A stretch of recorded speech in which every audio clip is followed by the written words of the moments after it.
don't know. You don't catch them in the act, how can you tie them to the crime? Yeah, I don't know. They like to take All credit. right, good morning. This is a really busy time So of we year. start off and, These are fiscal, is the same as our annual. well, the tax bills. Okay. All right, we'll start off. So, good morning. My name is Cynthia Copeland, and I'm the Executive Director at Strafford Regional Planning Commission. And this is Matt Sullivan, and he's a regional planner. And we're really happy today to be invited by the Board of Selectmen to come out here for a town coffee, and also the planning board. And we thank Ed for his coordination of this and for his diligent attendance on behalf of the Town of Brookfield at all of our meetings. So we're going to be using these little clickers later on. So the first part, I'm just going to talk a little bit about our process, and then Matt will hand these out and we'll do some interactive polling and have some fun.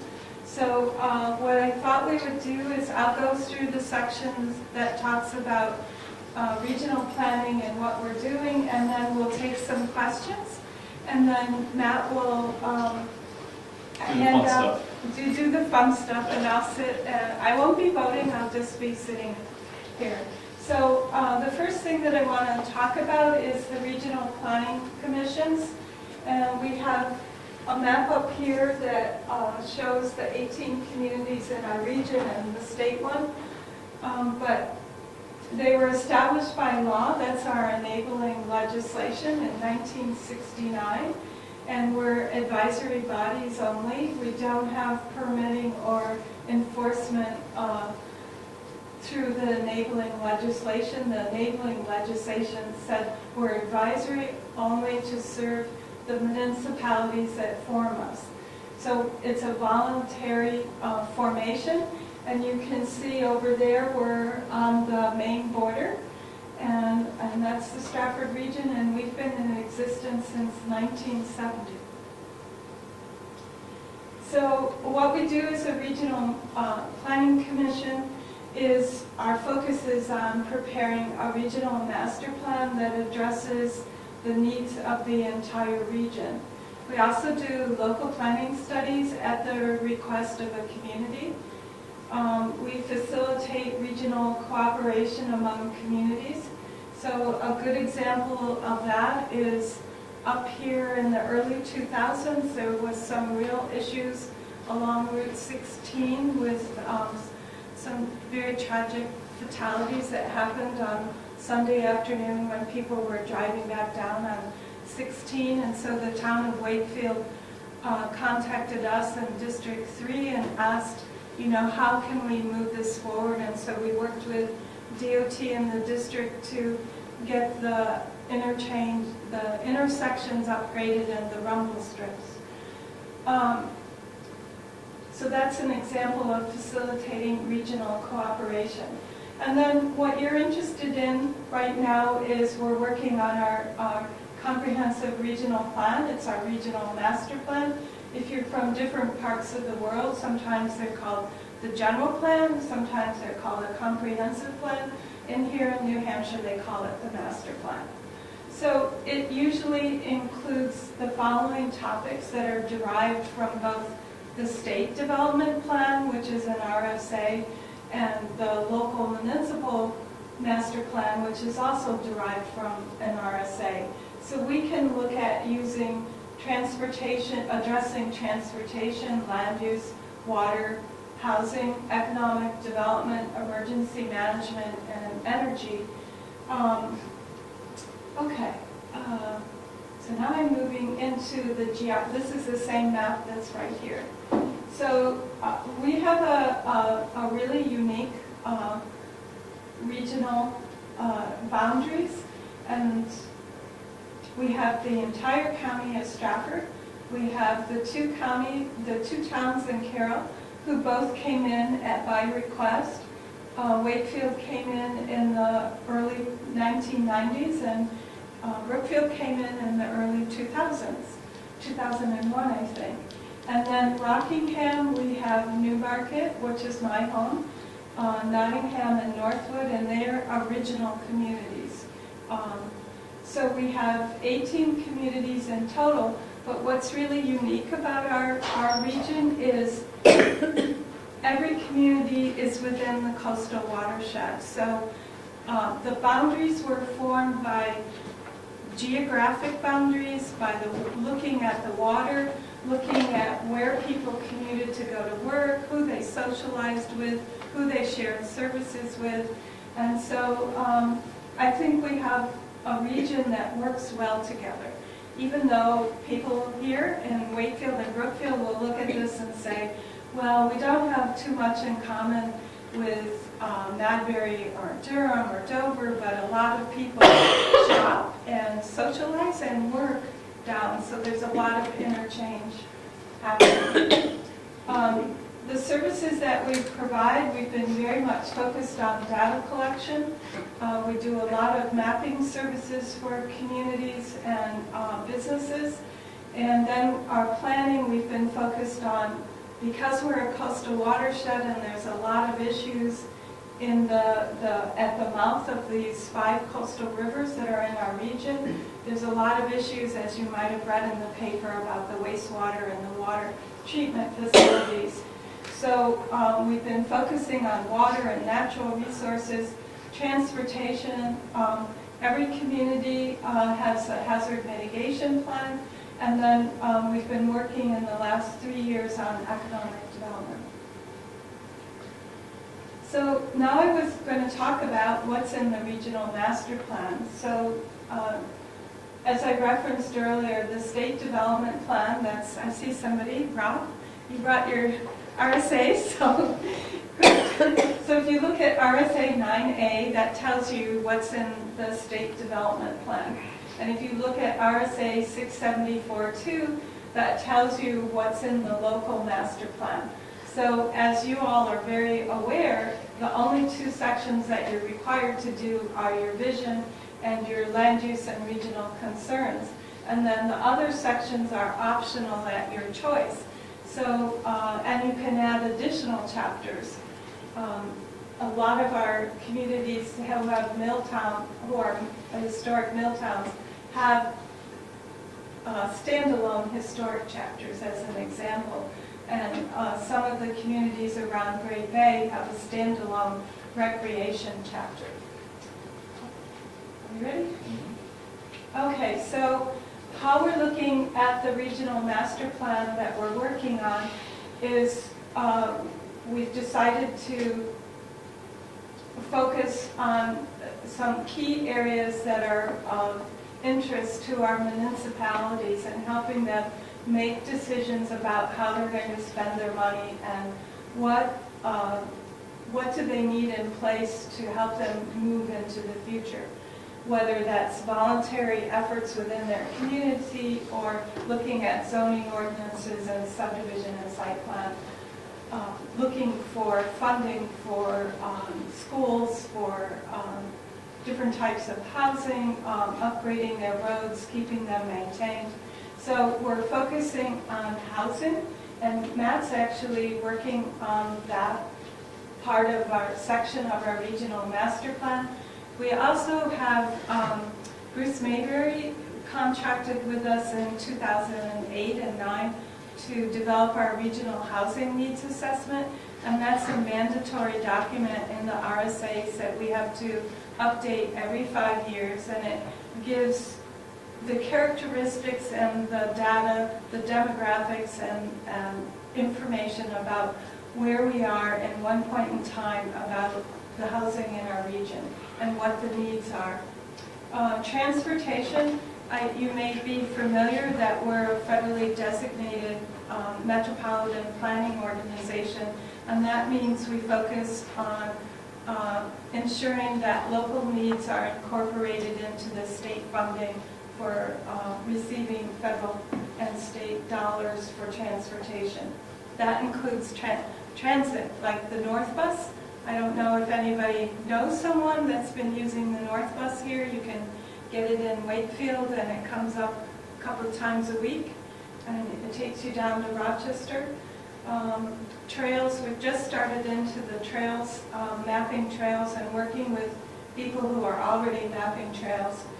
Water infrastructure, we've been doing a lot of work supporting our communities that are dealing with the nitrogen issues, the high level of nitrogen, and what they need to move forward to meet their permit requirements. We're also work with watershed associations and lake associations to help them with issues with rivers and lakes in the upper reaches of the coastal watershed. The environment, that's a really big category. Are we going in? You're going into this, right? A little bit, I don't, a little bit. Okay, so I won't do too much. Economic development, we just sent an application into the Economic Development Administration to receive status as an economic development district. And what that would mean is that our communities would then be eligible to apply for federal funds to pay for water and sewer infrastructure that creates jobs. So the city of Rochester just received funding for this to put in water and sewer infrastructure for an upgrade of an industrialized area on the north side of town.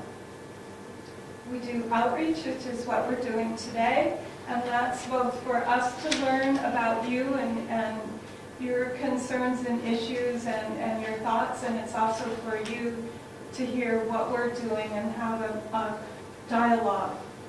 And climate change, some people are concerned about this, and so I just say, think about this as severe storm events. So how do the ice storms, how do the nor'easters, the flooding, how do they impact your community, and what are the costs that your municipality is and the individuals in your community are having to face because of these severe storm events. So in response to this, you know, we've been doing the hazard mitigation plans and working with the communities, keeping those adopted and up to date so that they can apply for funding after an event. And the other thing we've been doing is going out and doing culvert assessments so that we can give the report back to the road agent or the public works director, depending on the size of the town, and they're able to look at the culverts and bridges in their town and put them into their capital improvement program and start planning for the needed upgrades that they need in order to deal more effectively with these severe storm events. So I covered all of those. So what is the municipal role? How do we work together on this? So our duty and the RSA 36, so all the sections that are 36 deal with the regional planning commissions, and it says that we're to make a good faith effort to inform and respond to their local communities when developing the regional plan. You're going to be talking about the outreach, right? Yep. One of the things that we did was, a year ago, we took every single municipal town and city master plan, and we went through the vision statements and the goals and the objectives and recommendations. Everybody does it a little bit different, but we took every single one of those from the communities, plus regional organizations, and we made a very large, enormous matrix. And so your vision statement and your goals all got put in both separately so we could see Brookfield, and then we could see Brookfield in comparison to other communities. So we could look at what do people say in the region about housing, what do they say about transportation, what do they say about the character of their community, what do they say about taxing, and then we could look at it, well, here's Brookfield, and this is what Brookfield says. So we could look at it two different ways. This has been really important for us for grounding us so that we ensure that we're a bottoms-up approach. Because that's what this is all about, that we ensure that when we put the regional master plan together, that we've heard what people in the region believe and what their documents support. So that's our good faith effort. That was one step of it. The outreach is another step. So once we finish our plan, in the RSAs, we need to post it at the libraries and the planning board, the selectmen, if there are various locations. We'll have an open comment period, public hearing and public notice. And then our plan is adopted by our board, our commissioners, that's the entire body, and then we file it with every planning board in the region. So I'm not really sure how we're going to do it this time because obviously these RSAs were written before there were e-documents and internet accessibility. So we're looking at preparing an e-document, but also looking at how we send it out to the communities. So one thing I'd like to hear is, do you still need a paper copy? And if so, what's the best format to do that in? And then planning board, your planning board, has the option to look at this and say, we like this chapter, or we like these concepts, or that's a good idea, maybe we could use that. So you can look through this as a resource and pull sections out or look at case studies and pull it out. It's up to you completely. There are some communities, not in our region, but in other parts of the state, that just adopt the regional plan as their own. You can also look at it and say, thank you, but no thanks. We're doing our own thing. It's completely your option. So, all right. So now, does anyone have any questions? So Cynthia, Rob Collins. You mentioned that the housing needs assessment needs to be done every 5 years. Yes. It's true also that the regional master plan has to be done every 5 years. Is that right? We try to. Well, the RSAs don't say try, they say I know, shall, I believe. yeah. Right? So the last, When was it due? the last one we did was in 2003 and 4. We did it in that time period. So 2009, it should have been redone? Yes, but the 2004. regional housing needs assessment, because that's directly used by the communities, we've kept on schedule with that. So when I came in '99, we just did one. We did one in 4, we did one in 9, and we're doing one in the next year, 14. Okay. So what happened to the regional master plan? I'm curious, I'm not trying to play gotcha or anything. No. I'm just trying to understand why, we're not like 1 year late, right? We're several years late on that. It should be funded, right? I mean, by the state. It's, the RSA say you shall do it, and the Constitution says the legislature can't create unfunded mandates, right? So what happened? Well, actually, I think you could say that we've actually moved forward with components of it. So we received from a grant that we received from the state, all the regional planning commissions in New Hampshire receive funding, state funds, through the Office of Energy and Planning, and it's called the Targeted Block Grant.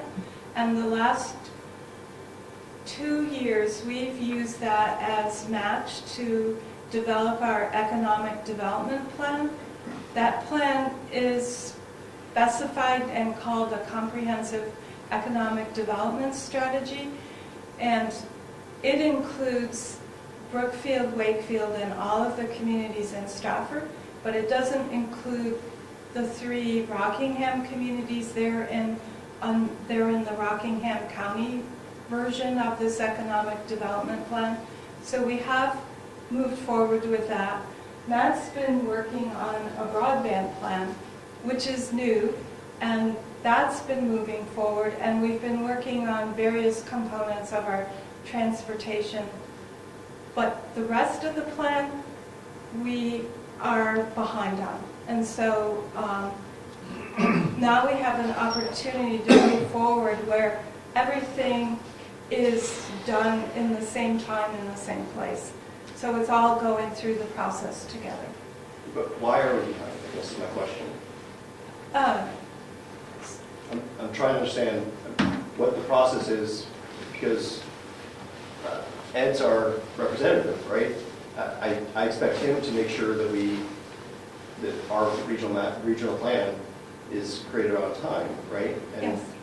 so who decided that those other things that aren't actually required by the RSAs or the Regional Planning Commission, who decided those were higher priority than actually doing the things the RSAs require? Well, actually, the housing, the transportation, and the economic development are part of that. I don't actually, so I don't see those words in. There was RSA. enough funding to do a chapter at a time. But those chapters haven't been done. Right? I mean, I'm on the planning board, we haven't seen parts of the plan being updated. And I think the RSA say you have to have a comment So- period, you have to distribute, you can list it, or you have to distribute all those places, right? So if you were doing a chapter at a time, which would not be a reasonable thing to do, you would have had to go through that process for each Right, so chapter. we did And I don't think we've seen any of those. but we have sent those out. So we sent out in 2009, we would have sent out the regional housing needs assessment. But that's not part of the regional master plan. No, but it's part of the required documents. I understand. Okay, so There's two required documents, is that, I Yeah. think, if I recall correctly. One is the regional master plan, the other is the regional Right. housing assessment. So the housing assessment, We're- Matt was kind enough to send me a copy of it, and it looks, if I understand the dates correctly, it's up to date. Yeah, we're on track with that. The master plan with the recession, we had to cut back, and the direction we took was to develop a new economic development plan, which we hadn't done in the past, and to focus on that, because a lot of our communities were saying that they needed economic development revenue, from business and commercial development in their communities. So they asked us to look at economic development. So that was what we focused on and what we've been moving forward. We started this plan update in 12, so officially we're like 8 years behind, but it is what it is. We're doing the best we can with limited funds to move forward. So whose decision was it to not do the required document, but instead do the economic development document? Well, I guess I would have to take responsibility for that. Okay, and who do you answer to? I answer to the executive committee. And who's that made up of?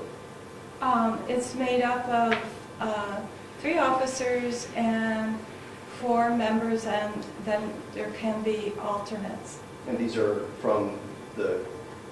picked from the They're elected representatives? by the commissioners, annually.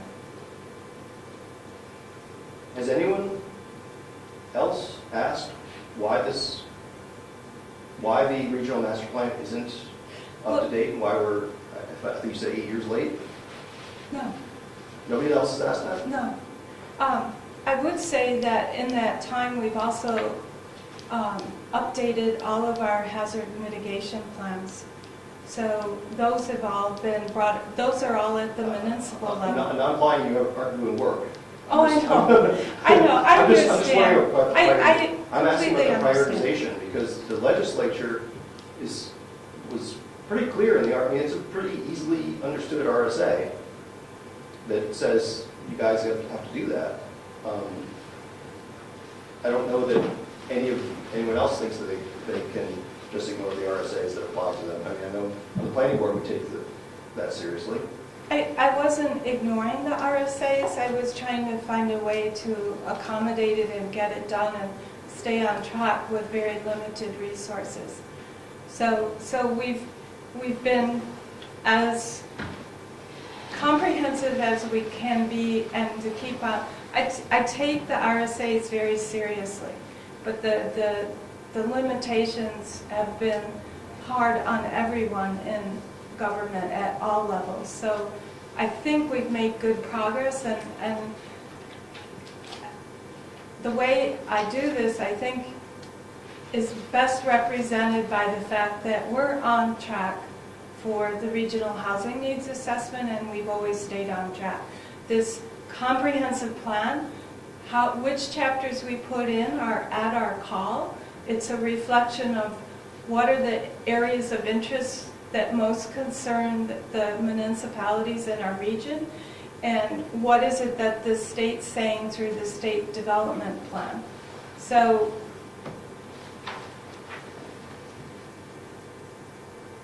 we had to pick and choose, and when it came due, the recession hit, the Great Recession hit at the same time as we were due for our update.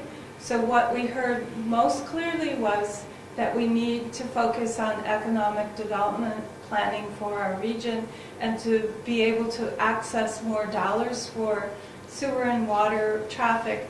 So we focused on transportation and getting this economic development plan in place so that our communities would be eligible for additional types of funding.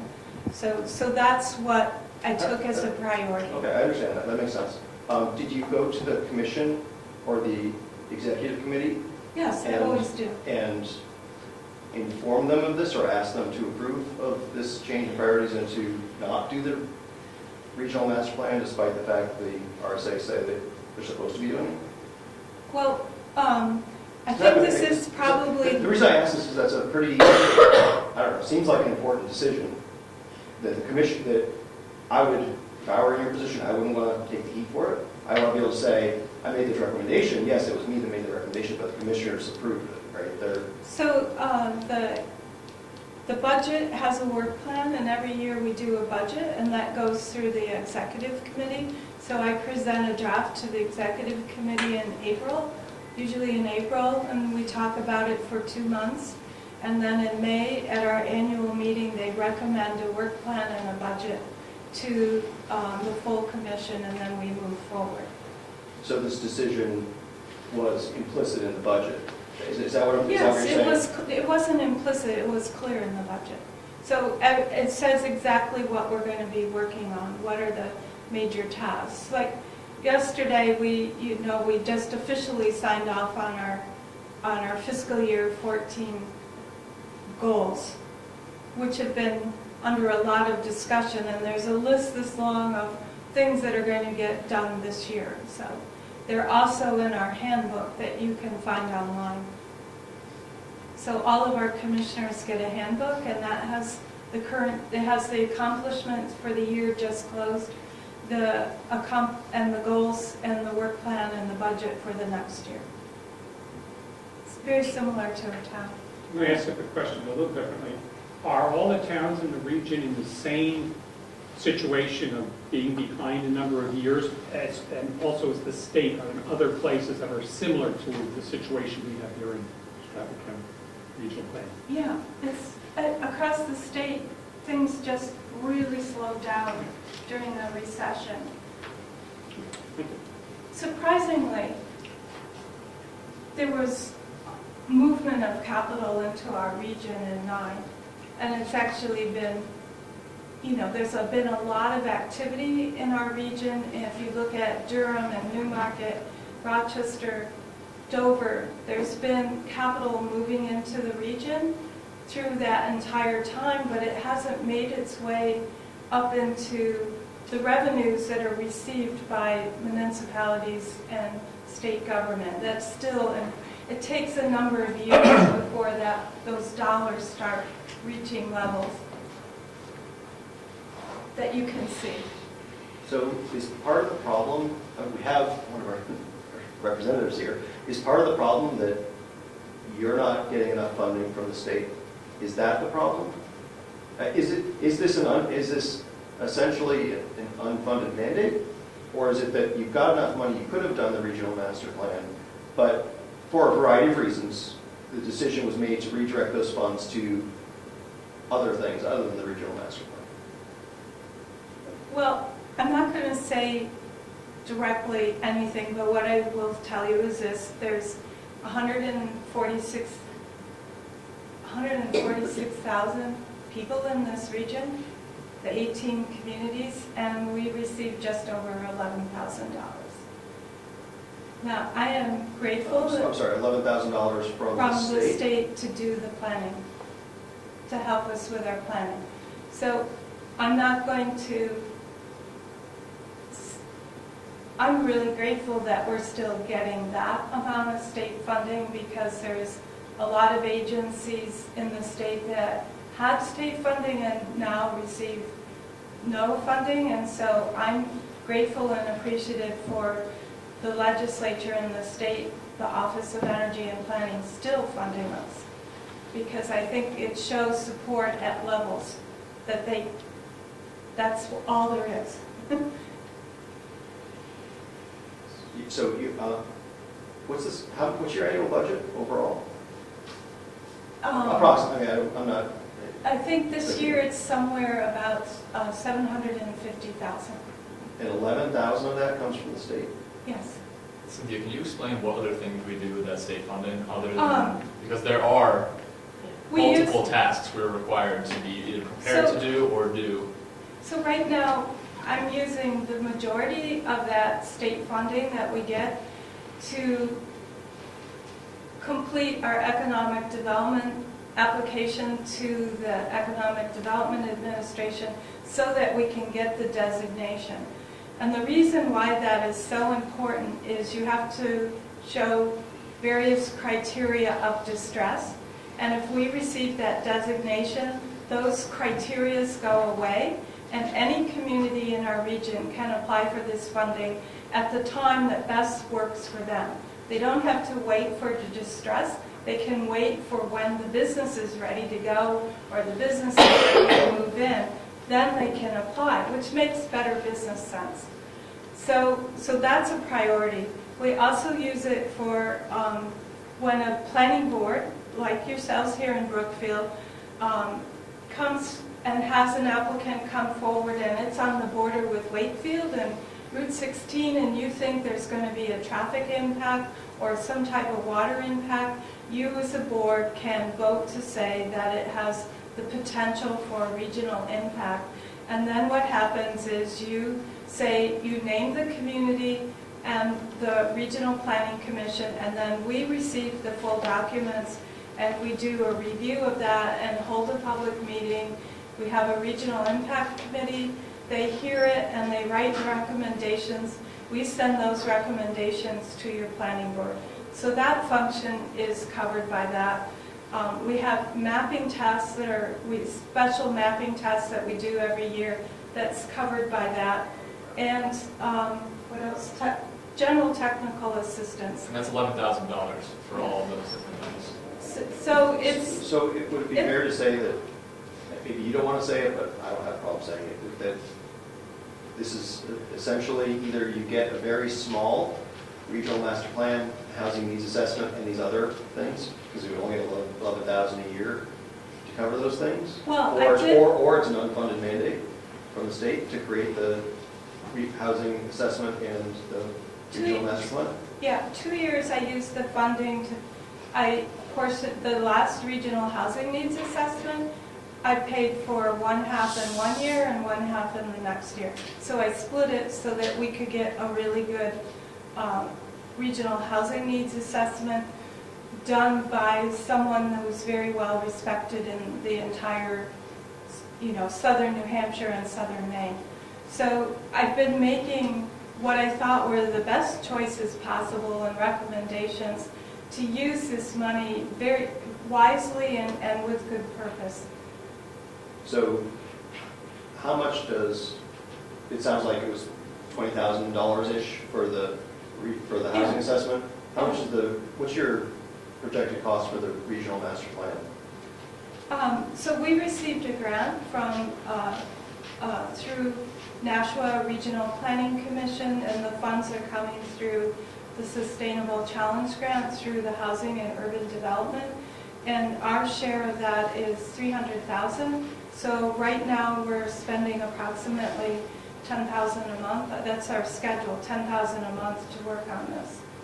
If you hadn't gotten that grant, how much would the regional master plan have cost? We would have had to eke it out by by using dues that come in from communities and the state funding. And then we also use the transportation dollars for components that make sense from a transportation perspective. And it would have been a lower quality work product as No, well. Chapter by chapter would have moved forward on a much smaller scale. We've been able to jump ahead and figure out how to do, Matt's worked on the statewide level on the metrics, the data metrics, and so that's a really huge component moving forward because, you know, as we've sort of discussed, the cash flow isn't happening yet, even though our region is growing and there's development happening. It hasn't reached the coffers of the municipalities where they're seeing a difference. You know, some of our communities have assessments that are gone up slightly, but it's not like it did in the 90s and the 2000s. So figuring out where to spend your dollars is really important, and so a lot of the work that we're working on are collecting the data and the information, so the culvert assessments. You know, over in New Durham, they had 160 plus culverts and bridges that we inventoried this summer. The data goes through a quality assurance program. It gets certified. It's run through 2 models, one to see if there's fish passage and one to see whether it's going to withstand the flows during a storm event. And so then you get a measure of that. We sit down with the community, we talk to them, and then you can start figuring out how to budget for that. That's really important, and our region is very much about pragmatism and common sense and figuring out how to make the most happen for your dollar. And so we're trying to respect that, and we can do that by focusing on what data do you need to help you with your decisions. So a lot of what we're doing is looking exactly at that, so it's going to be helpful for you. Thank you. Yeah, oh, thanks for the questions. Sorry. They were very thorough, thank you. The people around here are getting used to it. I'm not as educated as my friend over here, Rob, is, so my questions will be very simple. First of all, you mentioned in the transportation section something about trails. Yes. What trails? What?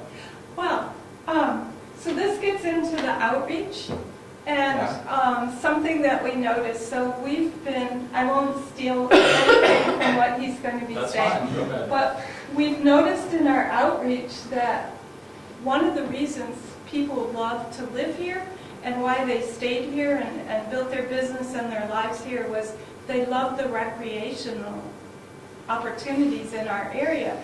But when I was looking at maps, it was like, I don't see any trails. I don't see the trail. I don't see what they're saying they're doing on their weekends and their free time. It's not matching up. So we brought some different things that were handouts on different things that we're working on. And this one's on the community trail mapping. And you're free to come up and look at these later. So as part of our investment to help the communities understand what their resources are and to help the residents within, we bought this ArcGIS online data mapper. And so what that does is we'll have the capacity where we're within 2 months of getting this. We're trying to have it done by the end of February to get the interactive maps up. So you can come in and call us or come into our office and work with the staff and say, we want these sets of maps up. So one of the ones that Durham asked us about this summer was to go out and map all of their trails at Wagon Hill Farm on Route 4. I think maybe you might have driven by there, the one with the wagon up on top of the hill by the bay. I'm going to interrupt you. What does this have to do with transportation? Because trails are part of the ways that people get around. Yeah, but that's for recreation. It isn't a way to go to the doctor, to go grocery shopping, But it's to actually, their employment. Why are we spending money on recreation trails? I mean, we have trails here, but we don't look for outside funding. Hiking trails is one thing. so, Roads is something else. right. If the economic situation is so acute, why are we spending money to map Because recreational we found trails? a way to do it. Oh, okay, well then I'm going to ask you the other question. Well, If you can I get answer? $11,000 from the state, Yes, and you have a budget of $750,000, yes, and you got $300,000 from New Hampshire Sustainable Communities Initiative, yes, from HUD, yes. where does the rest of the money come from? Oh, okay, so Membership dues. the 300, okay, let's go back to the mapping. So really the good part is, and Mark can explain this better than I can because I'm not where other people are with this, but there's apps that you can do on your smartphone or tablet, right? And Yeah, do you it- want me to explain it? Yeah, So what we've done specifically for Durham is we have actually gone out with smartphones, so people in the office use their smartphones, and they use this app, it's called Map My Hike, and you can download it if you'd like to, if you ever want to track where you're going, if you're going for a hike, you're going skiing, anything like that. We're actually using that app to create a shapefile, which is basically a geographic marking of where people are traveling. We then take those files, bring them into the office, and they're put into our GIS system, which we're now starting to move this online platform. And what that allows communities to do is actually put an embedded map on their website with all of their community trails available right on it. You can even click on the trail, you can look at pictures of the trail. All that information will soon be available online if a community is interested in doing it. So we're kind of moving away from bringing out our big, herky GIS or GPS units in the field to moving to the smartphone technology and then bringing that into the online platform, because a lot of communities are starting to move towards that. So that's what we're actually working on doing. so, I don't think that was my question. Yeah, My no, question no, was funding. yes, I know. I'm sorry. So we did this for Durham. So we did it, and now we're saying, who else has this capability or who has done this so that we can just take their mapping, which they've done on their own time. Cynthia, I think I'm missing something here. I'm asking Okay. you get a budget of $750,000. You Yes, get $11,000 from the state. You yes, got $300,000 from over 3 Sustainable years. Community Initiatives. Where does the rest of the money come from in your Okay. budget? All right, but I just want to say, yesterday we had a planning board member from Rochester who's a member of an ATV club, and he actually does the mapping, and he's going to give us, so we're not spending our What dollars. does mapping have to do with your budget, please? He's switching questions now. He was done then with the mapping, Okay, which I have a question. Okay. But now he just wants to know where does your money come from? okay, so the majority of our money comes from the federal government, from the Department of Transportation. Okay. Okay. Membership dues. DOT, Yep, federal. yep. Where they get their money from? Us. It's federal tax dollars. It's not actually, it comes from the gas excise tax because our funding comes through the Highway Trust Fund. So the money we receive comes through the Highway. And I guess you're Trust saying fund. that the DOT, federal DOT money is used for mapping also. Yes, Okay. and it's part of, Okay. it's part of the enabling legislation. They actually want us doing this and they want us doing more of it. I It's- wish they're DOT look- would give money to the state DOT to keep our roads up But in they shape. do. Well, not enough, I apparently. know, and that's a whole separate process. Yes. That's the 10-year plan, which we just finished up, and it went to the governor. The governor's now considering it, and in January, the governor will send it over to the legislature, and your reps and senators will be dealing with that issue. So have I answered the Yes. question? Thank you. And so if you had a smart app for the mapping, or someone in your community did, we put it in, and it's only a matter of a half an hour of work. It's very cost effective. I just want to interject. I did want to introduce myself to people who don't know that I represent Brookfield on the SRPC down at Rochester. But one thing that wasn't mentioned about the funding source was membership dues from communities. And my question was, the communities that do pay dues, is that money also used to compile a regional master plan? Yes, because we have to pay match. Okay, so that funding is used, so we don't just have 11,000 from the state, we also have the additional. Right. Okay, but that wasn't mentioned, I just wanted to mention. No, we don't use, I could use the state funds as match, and I don't. I use that for separate projects to keep moving forward on these mandates that we have. So we use the dues for the match. Okay, so the matching funds are used to get funding from what sources? From Just a few the, examples. well, the broadband has a match. The broadband planning and mapping has a match. The sustainable grant for the regional master plan has a match. We use toll credits for our transportation, just like the state does, so, yeah. Who matches? Are you talking this comes from the federal? Federal grants have, the coastal program, we use matching funds, but that can also be in kind. So if Ed comes to a meeting and works with us for an hour, we use that as a contribution.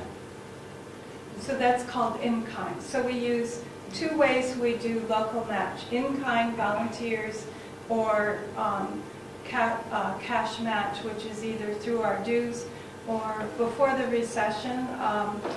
A lot of our communities have the ability to pay cash. Now, are the matching funds for private grants, or is it for federal grants? What's the matching fund for? What entity is it being matched to? It's being matched to federal funds. Federal. Yeah, we don't receive any direct federal funds right now. Everything goes through a state agency or another regional planning commission, to my best recollection right now. I might be missing a small one, but I don't think we get direct funds right now from the federal government. It all goes through, so we're a sub-grantee. Is the Strafford Regional Planning Commission a sub-grantee to the Granite State Future, which is also the Sustainable Communities Initiative? Yeah, So we're a sub-grantee. yes, And the main grantee who signed for that Is grant Nashua. is Nashua. right. Like on the broadband, the main grantor is UNH, and then there's UNH. an additional sub-grantee in Southwest Regional Planning Commission. That project has a complex structure. There's Yeah, one made sub-grantee in UNH, and then there's another planning project that actually goes through Southwest Regional Planning Commission, and those funds are dispersed too. so our reporting is, and budgeting is to them. Thank you. Yeah, that's pretty normal process. So it seems to me that the federal government money is funding the planning exercises in the state of New Hampshire at the regional level. Right now, at this point in time, for our region, that is true statement. Okay, that's fine.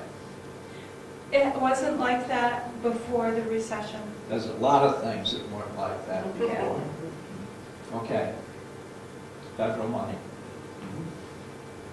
So,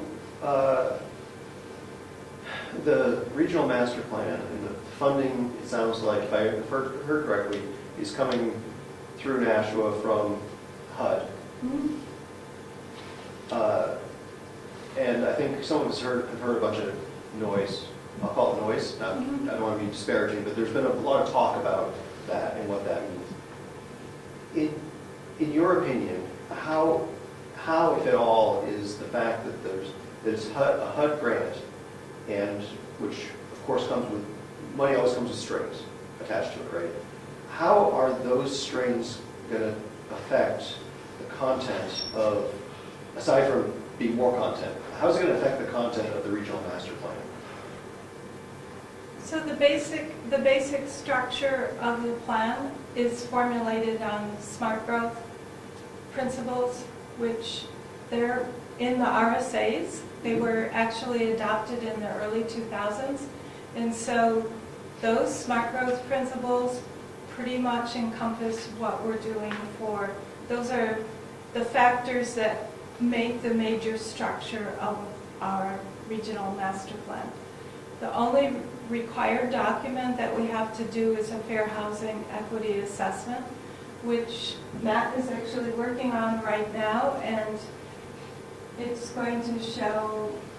It's basically just charts, tables, maps, and that's really it. There's really no text to that document. It's basically looking at demographic changes in the region over time, and with those demographic changes, how housing has changed in the region. It's a really simple document. It'll probably be 30, 40 pages. That is the only required content in the entire plan. That's it. Required by the HUD grant. Required by the HUD grant. That's Yes, it. that is it. And that So- will be done at the end of December, and we'll gladly give it to And the Ed, and Ed will bring it to you. I know he will. I'm So, 100% sure. yeah, Ed has been pretty diligent. Yes, he has. So, just to clarify, what you're saying is the fact that it's HUD money and not state money, for example, it's not affecting the policy No, of this embodied in the master plan. You're saying that it's, unless you have a problem with smart growth, as they are in the RSAs. well, I haven't looked at the particular to how it affects the regional master plan, but for our town master plan, if I recall correctly, the RSA say that we have to consider smart growth principles. It doesn't say we have to follow them. Right, It doesn't say we have to adopt them. It doesn't say we have to love them. But it just says we have to consider them. right. And Is that the because, same, is that the same for the regional master plan? yes, because Okay. we're advisory, so Are- even though it's based on smart growth, which puts us in alignment with what the state says, it's up to your discretion whether you choose to use them Right. exactly or No, not. I get that. So as the regional plan, do you anticipate that the regional plan, when it actually is written, is going to fully jump on board with smart growth? Or is it going to consider, is it going to be, look at smart growth in the context of what it means for our communities? It's, I mean, we discussed, Matt, I talked to Matt a few months ago, and we talked about smart growth, because I couldn't figure out how the heck smart growth applied to Brookfield, right? And I think the answer, if I can paraphrase it, was it doesn't really apply very much to Brookfield, because we're just rural, there's not. Well, yeah, it would be difficult to implement several parts of smart growth in a community like Brookfield. Just the nature of the community is very different, and those two things might not gel very well together. Right, so my question is that sort of mindset being applied to how smart growth goes in Strafford Regional, Yes. Strafford Region, or is it like, oh, this is the way smart growth is supposed to be, and No. we're gonna jam it down their throats? no, So, it's going to be reflective of the wishes. So it will be smart growth, but it's advisory, and you can pick and choose how you need to do it within your community based on your political will and your vision and what your community is asking for. We're trying to make it as easy for you to look at it and say, oh, never thought of that, that's a good idea, or that would help us make a decision about our capital improvement. I mean, I think the culvert assessment really is going to help communities that have a lot of culverts and need to budget it out and figure out how to take care of this, because a lot of the sizing is an issue. So, and that reflects on the planning board is what size are the diameter of your culverts that you're approving when you do have development. So that's how we see it on a very fact-based, project-to-project approach that makes sense for your community and within our region. okay, thanks. You're welcome. I just had a question about did Nashua actually allow you to read the grant itself? Yes, we actually helped with it. So you did. I have pieces of the grant here, and I can Yeah. email you a copy of the actual grant. It's very comprehensive. It's many, many, many pages, as a federal document would be. But there's concerning language in this document, and I wanted to just read a little tiny portion of it and get your take on it. This is from the grant narrative. This is something that Carrie Deers from the National Regional Planning Commission actually signed on to. And it says, the strategy to address barriers and incorporate existing plans. So when you say that HUD is not going to have any influence over policy, it's clearly saying that it's going to try to. It says here, anticipated barriers include New Hampshire's strong tradition of individual property rights and resultant resistance to planning and zoning. And it says, during the planning process, the Regional Advisory Committee, which my next question would be is, who is that committee? Because I still don't know who it is, and I'm on the SRPC. Will identify any additional common barriers, one of them being the first one I mentioned, which is the property rights issue, and strategies, and bring these to the Sustainable Policy Committee. So there's two different things. There's a Regional Advisory Committee and a Sustainable Policy Committee. I still don't know who's on those two policy committees. It also says the Policy Committee, whose members include decision makers from DOT, DES, and OEP, etc., will work together and to identify potential statewide strategies for reducing or eliminating the barriers. Now, this is the actual document. So it's saying that the anticipated barrier is our tradition of private property rights. So my question is, who's on this Regional Advisory Committee, and how does this not affect our policy if the SRPC and the other 8 regional planning commissions are working on a regional plan with HUD money? So what does this mean? Other than what Okay, so Sounds like a crook. What? Sounds like it's a crook. A crook? Yeah, if you want to get rid of our individual property rights, that sounds like that is not on the up and up. Okay. And I would not want to have anything to do with that, and I would want to eliminate that from my state and my nation. So how can you support that? How could you possibly read that and agree to it? It's beyond my comprehension. Well, you just made a statement that HUD will have very little to do, and if you read through this grant, it says they will have substantial influence over it. It says in the document that was signed. Now, it's a sub-grantee, maybe you weren't privy to No. all the individual details, because... No, I was, so our Regional Advisory Committee consists of a town administrator, a planning board member, a zoning board chair, economic development, a housing person. 2 economic development professionals. And a housing person who changed jobs and dropped out, and we're trying to recruit them again. But we tried to get a clear municipal, and they're small and big communities. In our region. Yes. So is there anybody on the actual commission that is on this? Yes, Victoria Parmalee from Northwood is the chair. Oh, she's the chair. Yeah.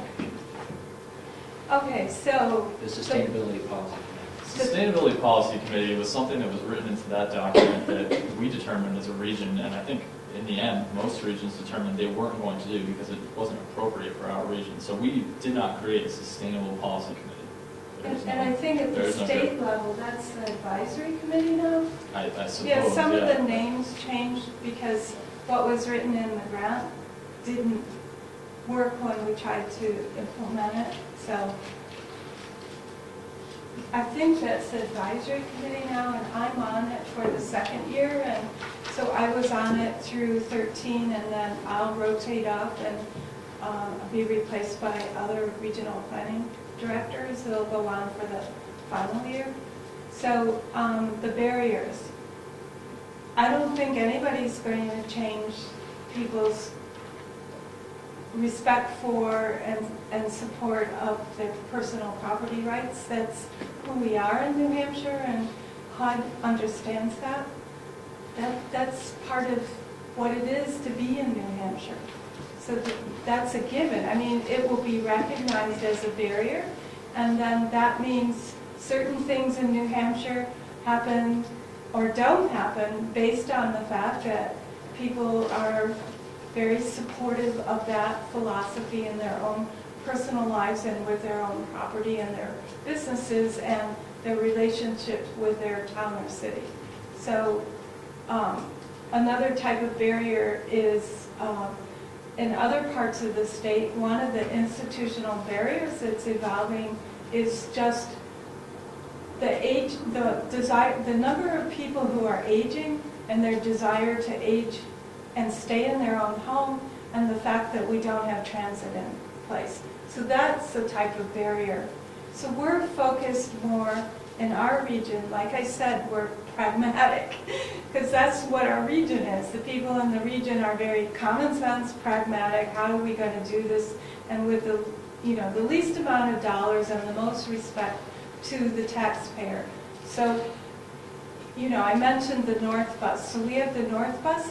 A lot of the communities in the more rural parts of the state have need for that and don't have the ability to do it right now. So that's a barrier. So how do we address this? People in the next 20 years who are going to be losing their ability to drive, and they want to stay in their home, and that's the best place they could possibly be, for quality of life and longevity. So how do we do that? Those are big, huge issues. And those are the types of barriers that we're focused on here. But is it the role of government to set up a bus to deliver people back and forth to a place that they're supposed to go? Wouldn't it be the local community that could do that? Because the government has no role in doing that and supporting that. There's no use in supporting that. There's nowhere in the Constitution that states that the government is responsible for giving someone transportation. So how can you support that? I know, I've talked to Ed about this, and I know that there's people in the region, and there's people up here in town that drive people. And I know that personally because up until a year ago, my dad was 89 a year ago, and still driving everybody around in his group. And then my sister and I were having some willies and about my dad driving, and as of December, he no longer drives. So we were then into how do we get my dad out and about and doing what he likes to do and having a good quality of life. And we were able to purchase services that come into his house, 5 days a week, and provide those types of services. So yes, there are other options, but there are some people that don't have that network of friends and don't have the financial wherewithal to have those services, on a private basis. So it's a question out there as to how we're going to do this in the future. One of the buses, the North Bus, uses a volunteer driver, and the bus out of Northwood uses volunteer drivers. So they're coordinated through the church, the one over in Northwood. So there's sort of combinations of efforts that are starting to evolve because it's a really big question, and when it hits your family personally, it's hard and it's very emotional and dealing with it. So, the best thing we could do if you have someone in your family or yourself personally that's aging and they want to stay in their home, you have to make sure the home's safe, make sure they're safe on the road or can get out and do their business and have a social life, and then that gives them a quality of life, and that's what we're here for. Whether it's us individually or us as a community, or maybe we need to involve government in some type of form. No. But that's different people have different views. Well, actually, I'd like to address that because that's what this comes down to. And, this is my opinion, and you've got yours, but I don't know what yours is, but you've just been telling us what the committee's been doing. But I find it worrisome, this document that Ed has been reading, that is it HUD calls what our core values are an impediment or a barrier that needs to be broken down. And my core value would very much be that the government never inserts itself and never starts driving people around. My brother passed away this last weekend. He received charity care. We all joined in as a family. We took care of him. He died at my sister's house. It's just how I think things should be done. And I don't want that to be, I don't want my core values, something I hold very dear to my heart, to be considered a barrier or something that we're going to somehow as a region override and make it just the norm. So that's, I'm just voicing my opinion. I very much understand. So we will do something to make sure when we're writing and we're telling, so one part of the document that we're doing is telling our story, and we'll make very clear that that view is expressed and people understand. And that we don't appreciate that our core values are called barriers to somebody. Yeah, I find that pretty offensive, actually. Yeah. And very scary, very scary. That's a very important point, and I hear it clearly. My question is that I didn't understand from what you read from the document. What is it a barrier to? What is it that HUD thinks? Could I see that answer? Sure. What is it that HUD thinks that we It's right should here. be, that planning should be doing in, whether it's our region or anywhere, where personal property rights would be a barrier? A barrier to what? Their agenda. Well, yeah, but what is their agenda? What is their To agenda? take over and control everything. Well, John, I understand that perspective, but It's I'm true, wondering- this cannot be argued or denied. well, I'd like to hear from the sub-grantee what her interpretation is of what it is that HUD thinks, or thinks that property rights are a barrier to. There is no explanation she can give. Well, Give her a shot. Well, I'd like to hear it, but there's nothing you can say that contrary to the truth. Brookfield's a fun town. I know, It's traditional. I miss it. I'm trying to find the context, that's what I'm struggling with right here. So this is a sub, I have the page right before that comes.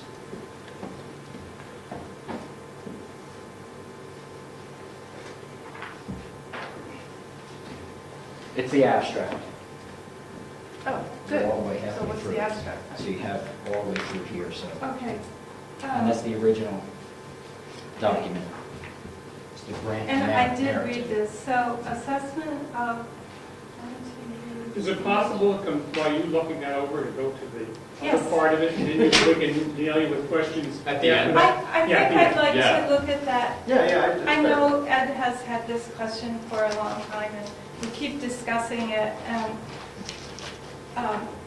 I heard a new perspective today, and I think, thank you very much for that. I understand that, and we will make sure that that's in there properly noted and expressed as, and I think it's wider than just yourself, so we will respect that. And I'm sorry for the difficulties you've just been through. Oh, And, I told this story about my dad. I totally get it. I'm driving, and Ed tells me, his lovely mother's here, and, we share. We're working together. His mom's really important, and I respect that. We're all have what's going on in our families and our personal lives, so I get it. Okay. Okay, so I'm going to talk a little bit about more of what we've actually been doing to date, and I'm going to start first with outreach. And we've been doing outreach events, not a lot like this actually in communities, but a few. But mostly we've actually been going out and talking to people at outreach events around the region. Apple Harvest Festival in Dover, various community events like farmers markets, senior centers. We've actually been going and sitting down with them and talking about what their regional priorities are, what they see in the region, what they'd like to see, what they see right now that they wouldn't like to see in the future, some things they'd like to change. We've actually done 23 of these events to date, 1,258 total participants, and we were actually shooting for kind of a 1% of the total regional population. So that would actually be 1,500 individuals, and we're on track for that. We have about a year left, so hopefully we can get that last kind of 250. And we've really been trying to reach out to lots of different types of groups, whether they be senior citizens, those youth populations, low-income populations, just to talk about what their priorities might be, because they're all very different in those different groups. So what we've really heard so far from the outreach is that we need more affordable housing, or housing in general. I know this is something that's particularly important to people of my age in their 20s, where they're trying to find housing to go where their employment is, and it's very difficult to find it right now, unfortunately. Another thing we're seeing is that a lot of people want recreation, and Cynthia referenced it earlier. We're hearing a lot about trails, a lot about our lakes, a lot about conservation land that they can have access to, and about conservation in general, just conserving land through programs or just individuals doing it for easement. That's one thing that's really important to people in the region, seeing more of that. Last is access, and this gets at a couple different things. Transportation access, we actually were just talking about, so that set me up perfectly. People trying to get to grocery stores through transit systems, or people just being able to drive safely in their personal vehicles to go to the grocery store or to go to the post office, things like that. We want better access in the region in general. Or to come up here to Moose Mountain and get some recreation as well. And services kind of gets that too. People want to have better access to services, doctors' offices, dentists, things like this. They want to be able to get there safely and on good infrastructure as well. So that's what we've really seen through our outreach. So one thing that we also did through our outreach is through UNH Survey Center, which you may have heard of. They do a lot of different polling, political polling, things like that. They're a very well-respected polling agency in the United States. We did kind of a quantitative data collection effort. And when I say that, I mean that the outreach events that I talked about a second ago, we were actually having conversations with individuals and collecting info from them. That's kind of that qualitative piece where we were listening and writing things down and kind of recording those things. We have them as part of our big outreach plan, which you saw in the beginning of this presentation. We have that document available. It's going to be part of our regional master plan. But this was our quantitative data collection, and this was done on a statewide level, so all the regional planning commissions came together to pay for this as part of this project. And we surveyed 2,500 individuals on a statewide level and 250 in our region. And I want to emphasize that this is a random sampling. That's really important to keep in mind. But what we wanted to do is identify these regional priorities and sentiments, see how people feel, and get to the kind of concerns that we just heard about the language that may be in that agreement, and people might not like those things. And now what we're doing is taking some of those survey questions and that survey data and going out to communities and asking really the same questions and seeing what our actual communities are saying in comparison to the region. So what we're going to do today, and I'm going to pass out these clickers in a second. I have some of the questions, and I met with Ed, and we went over some of the questions that were from that telephone survey. We've modified a few of them, and what I'm going to do is I'm going to have you answer the polls, and then we'll show what the regional results were, so what people in the region thought were their priorities. I will mention now that some of the questions were asked in a slightly different manner, and I'll try to identify those as we go through. And I'll explain how when you see the regional results, they might look a little bit different from the polling that we're doing in the room right now. Another thing, on some of these questions, you might see an other or don't know. If you have a thought about what that other and don't know might be, I would love to hear it. We're trying to collect all these thoughts. The nice thing is that Ed's recording, so our plan for today is to kind of go back and look at this recording and collect some of these input pieces. And even if there isn't an other or don't know, if you have any comments about some of the options that are on the slides, please let me know. I will say that we were kind of limited. We can only have 10 responses per question, so if you see something that's not on there, try to keep in mind that maybe we didn't get it, but I still would like to hear what exactly that might be. So I'm going to hand these out right now. They're very, very simple. They're numbered 1 through 10. And basically what happens is when you press the button, it'll record your response, and it's 1 through 0 and A through J. The most recent response that you hit will actually be recorded. So if you hit A at first, and then you say, oh, well, I actually want C, just hit C, and your answer will actually be changed. And they're very, very easy. And also, when you first respond, there's a little LED up in this corner of the device, and it should blink green. And if it doesn't, let me know, and I'll get you a new clicker. Yep, and yeah, absolutely. Press firmly, that's really important as well. So I'll get 2 more clickers here. Oh, okay. And so we'll lead off with our first question here in just a second. And we'll start off with transportation. And this first question, I believe, is going to ask you, and I'm going to read the questions because they are very small. I was hoping to have a little bit bigger screen, or we could be a little closer, but I'll read through each of the options. And this first one, I need new glasses. I was standing back there earlier and I couldn't read it myself, so it's definitely tough to read. I will actually move this out of the way. You got new glasses. Okay, so we already have 2 responses, but I'm going to actually ask you for a number 1 choice here, a number 2 choice, and a number 3 choice. So 1, 2, and 3 priority. So it's based on what you see in your town. which of the following aspects of the transportation system should policymakers invest more money in the next 5 years? And I'll read through the responses here. A is reducing congestion on major roads. B is maintaining roads, highways, and bridges. C is availability of bike paths or shoulder bike routes. D is sidewalks and crosswalk areas. E is availability of public transportation to get around in the community or surrounding communities. F is traffic safety. G is availability of senior and special needs transportation. H is expanding bus or rail service for commuting between major cities. I is recreational trails and walking paths. And J is park and ride facilities. And if you have any questions about any of the ones I just said, and you want to know what number it is, just let me know and I can repeat. Just want to clear, you want us to Press the... three choices. No, so yeah, I'm sorry, I should have specified. So unfortunately, software only allows me to do certain things. So on this one, just select your first option. Yeah. Unfortunately, I actually wish you could do that, but you can't. Yeah. Cool, I thought you could do that. Yeah, no, it'd be great. So just the first choice on this one. And we have 6 so far, we should have 9. Don't look at me. It's me, hold on. There's 10. Okay, so now we have 9, and it should pop up our response here. Okay. So maintaining roads, bridges, highways, and bridges was a huge priority. 90% of people said, so 8 of you essentially. Brookfield. Unfortunately, we have a smaller group, yeah, so we're going to know who the other one is. And then one person said recreational trails and walking paths, which we were talking about earlier was a big priority. So on this next one, I'm not going to show you the regional results yet. I'm going to actually ask you for your second choice next. We'll kind of keep this result in mind as we go on. So this is your number 2 choice. So go ahead and input the same thing. And you can say the same thing. If your only real concern is maintaining roads, highways, and bridges, say it again. So one of the options that's not here Yeah. is spend less. Yes. on Spend, right. Right? Yeah. And And so I'd be willing to bet that if you had that option, at least one person in Yeah. this room would have said that.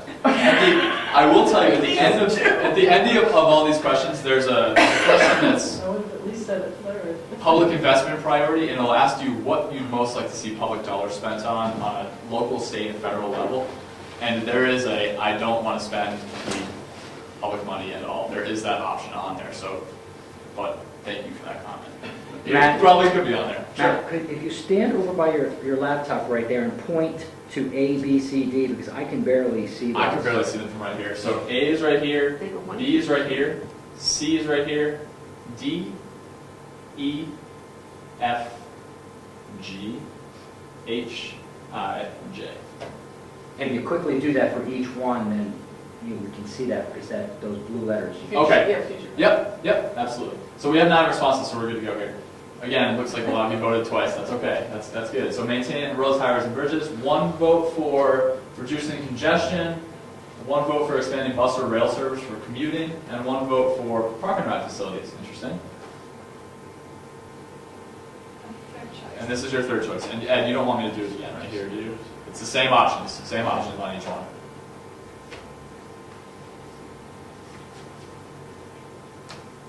We're at 7 already.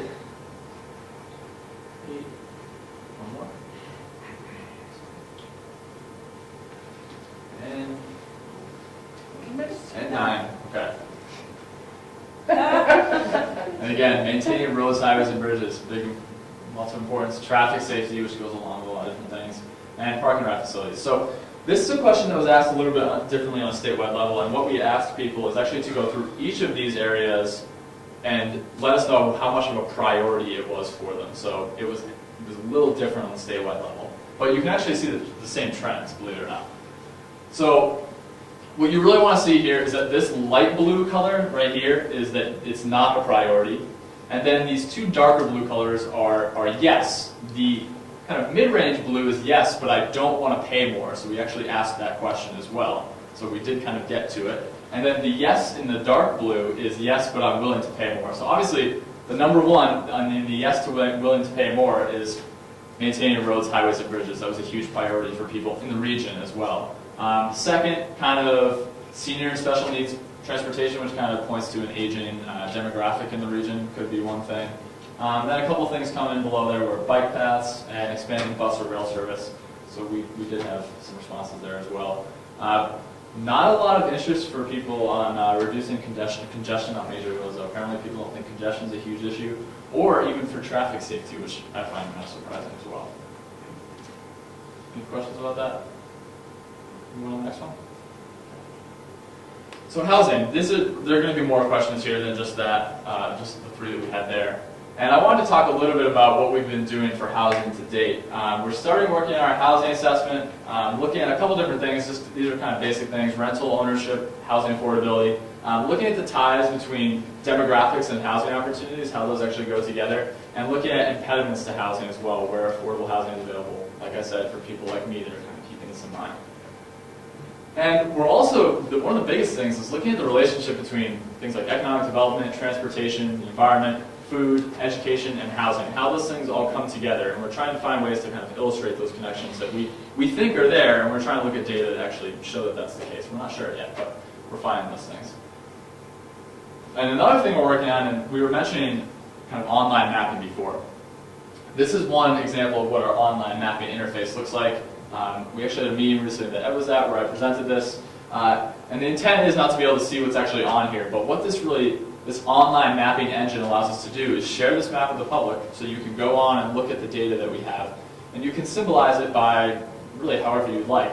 So this particular map actually shows population density, and what you're looking at here is all the blue dots, which seems to be kind of the majority of the region. These represent 100 white people according to 2010 Census Bureau. So you can see a few red dots interspersed there, some yellow and green down here near the university, but really the intent of this slide is to show the power behind online mapping. It's something we're moving into doing, and we really think it's the future of kind of being our data repository, especially when interacting with the public. So we're really excited about this, and this will be kind of another part of the work product of the regional master plan. Aside from just the regional master plan, we'll have this great data mapper available as well. Is that going to be available as an online tool that anyone from the public can go and turn layers on and off?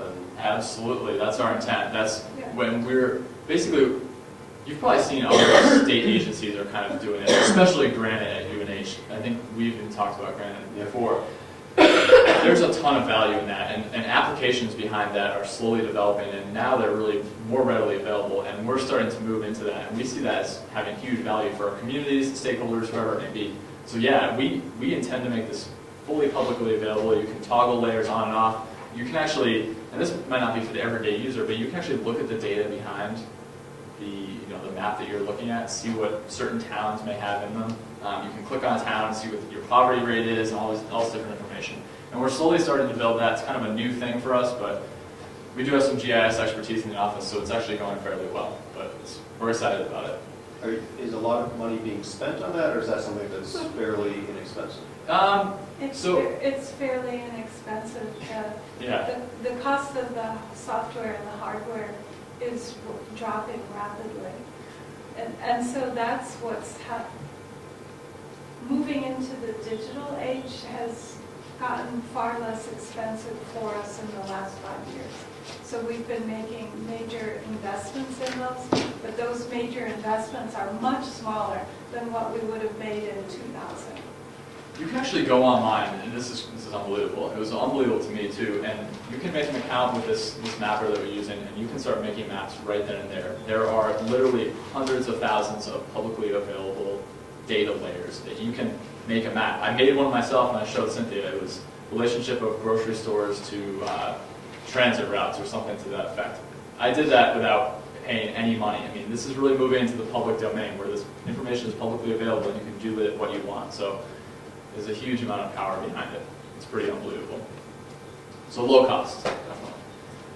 So this is another question, and we'll first ask about purchase price for housing affordability. So in your opinion, how affordable is housing in your town for purchase? So owning a home, think of it that way, or a condo, something to that effect. Probably not in Brookfield though. But is it very affordable, somewhat affordable, very affordable, somewhat affordable, not very affordable, not affordable at all, or maybe I don't really know. You know, for me as a renter, I'm not 100% sure about what the housing market looks like in the community where I live, so that would be a don't know kind of answer there. And then on the next slide, we'll actually ask about rentals. So we have 8 responses, we have one more.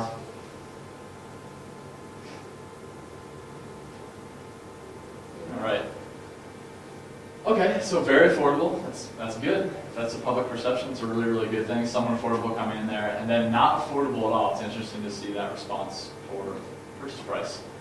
So looking at the state, or rather the region, the region, 8% said that housing is very affordable, so a lot different than Brookfield. We had 33% in Brookfield.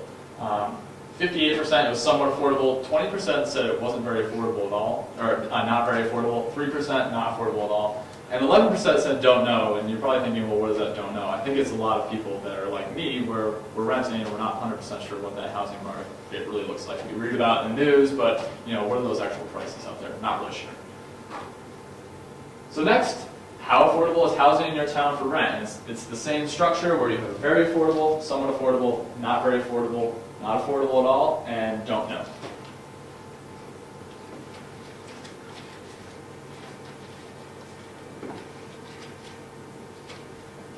Now, obviously, Brookfield's it's kind of interesting because not a lot of rental units, as we know.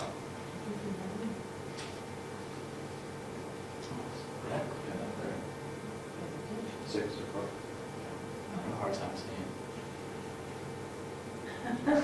I'm aging. That's too. Moved into the silver area. All right, so 7 responses, 2 more. Sometimes it just pressed your Yeah, response it can be again. really finicky sometimes. I'm not really sure why. And if you ever want to use these clickers for anything, let us know.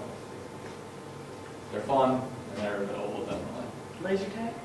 Yeah, something like that. I think I will. All right, so 8 responses, 1 more, just 1 more. 1 more press on the button.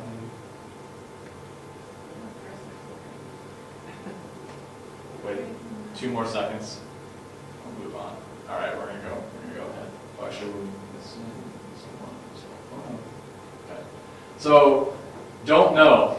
That's not surprising. It's the same effect kind of as the ownership market. A lot of people saying it's very affordable. Some people saying it's somewhat affordable. It's good that we don't see anyone saying that it's not affordable at all or not very affordable. That's excellent. And again, it's funny, on a state or a regional level, I keep saying statewide, I apologize, 27% of people, so right on line with Brookfield, said they don't really know what the rental market looks like. And a lot of people said it was somewhat affordable. 9% saying it's very affordable. And then we did have a little over 20% saying it's not in that not affordable range there. So somewhat interesting. Given our low numbers, though, of participants, that's really... It's right. It's exactly. And again, the regional results I'm showing, that takes into account 250 participants. So not a huge number of people, but definitely more meaningful than 9 or 8. So and this question assumes something. That's assuming that you like new residential development. If you don't want new residential development, and we know that sometimes is the case, there is this none option down here, and that's what this really means. That's what if you don't want new residential development at all, go ahead and select none, that's an option. But as far as other ones, the first one is single-family detached housing, apartment buildings, may not be applicable here, accessory apartments such as in-law apartments, townhouses, clusters of single-family homes. Yes. F, attached homes such as duplexes and triplexes. G, manufactured housing. H, housing for adults over 55 years old. I, assisted living facilities. And J, again, is none. Do we just vote once? And just vote once on this one, yep.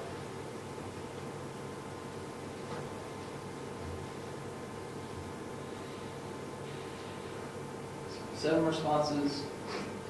8. And 9 that time. None. Okay. So we have 56% saying no new residential development. Some people saying if there is going to be new residential development, we want it to be single-family detached housing.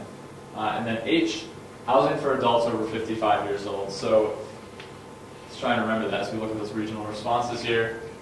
And this is a question that was asked a little differently as well. In the telephone survey we basically asked people for each one of these options whether or not they thought it was an important thing for the region to do.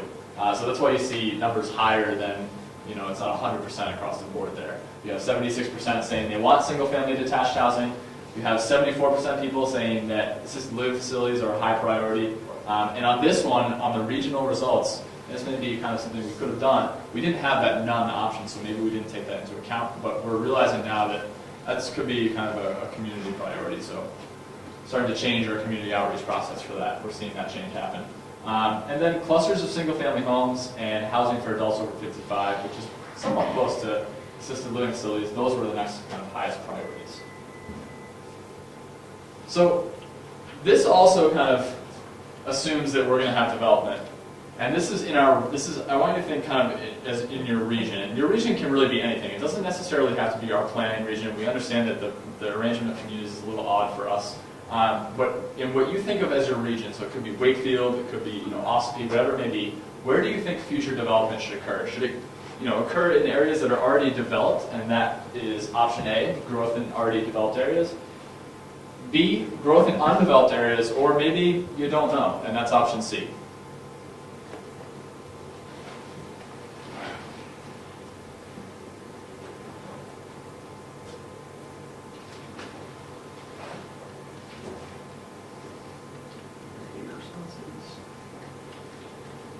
One more. There we go, 9. Great. Growth in already developed areas, okay. And then someone saying that they don't know. That's okay, that's great. And then on the regional level, we had a lot of people saying something very similar. Over 70% saying growth in developed areas, a little under 30% saying growth in undeveloped areas, and then maybe 3%, 4% saying that they just don't know. Now, where should future development occur in your town? And this is a funny one that we reworked this one. Ed was in the office again, and we kind of redid this. So, yeah, option A is growth in already developed areas. Option B is growth in undeveloped areas. Option C is don't know. And option D, which we've customized for Brookfield, is elsewhere. All right, so we have 6 responses. I have an idea about how this one's going to end up. Okay, so, a third of us saying, again, growth in already developed areas. And then, 67, 2/3 saying elsewhere. And we didn't ask this question on the regional survey, so I don't have results for that. This is just customized. But it's kind of interesting, as we think about doing these community outreach events in the future, it is kind of interesting to ask people how they want development to play out in the region, or even the state, versus how they want to see it in their town, because those could be totally different things. Yeah, I think that's an important point, because I see these kinds of surveys a lot, and there's so much bias that's implicit in it, right? I mean, you guys, or I don't want to put on you guys, whoever wrote the original survey was probably a planner, or was working with planners and had this bias that we want growth, right? Or we want development. Now it may be that stuff's inevitable, but but we the people don't necessarily have that perspective, right? And so that kind of bias is very easy to let leak into a survey. Yeah. And it makes the results. I mean, people go with the results, but it makes the results invalid.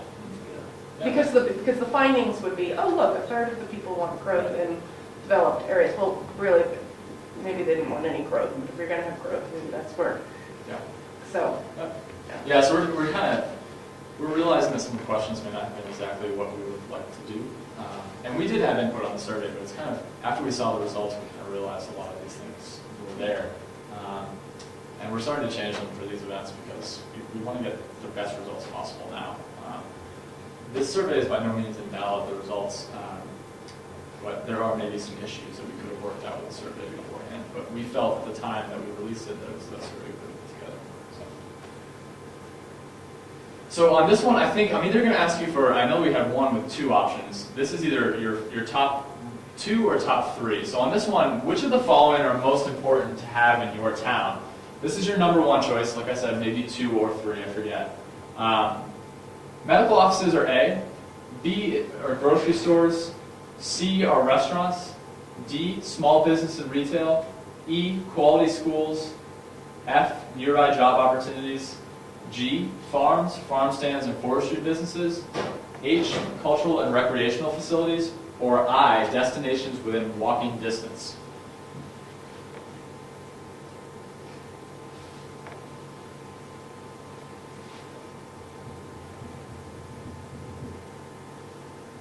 Is there 9 responses? Okay.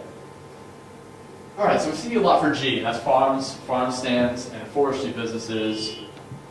2 responses for nearby job opportunities. Small business and retail did get 1 vote, and also destinations within walking distance did get 1 vote. A little bit surprising there. Moving on to the next one, this is your number 2 choice.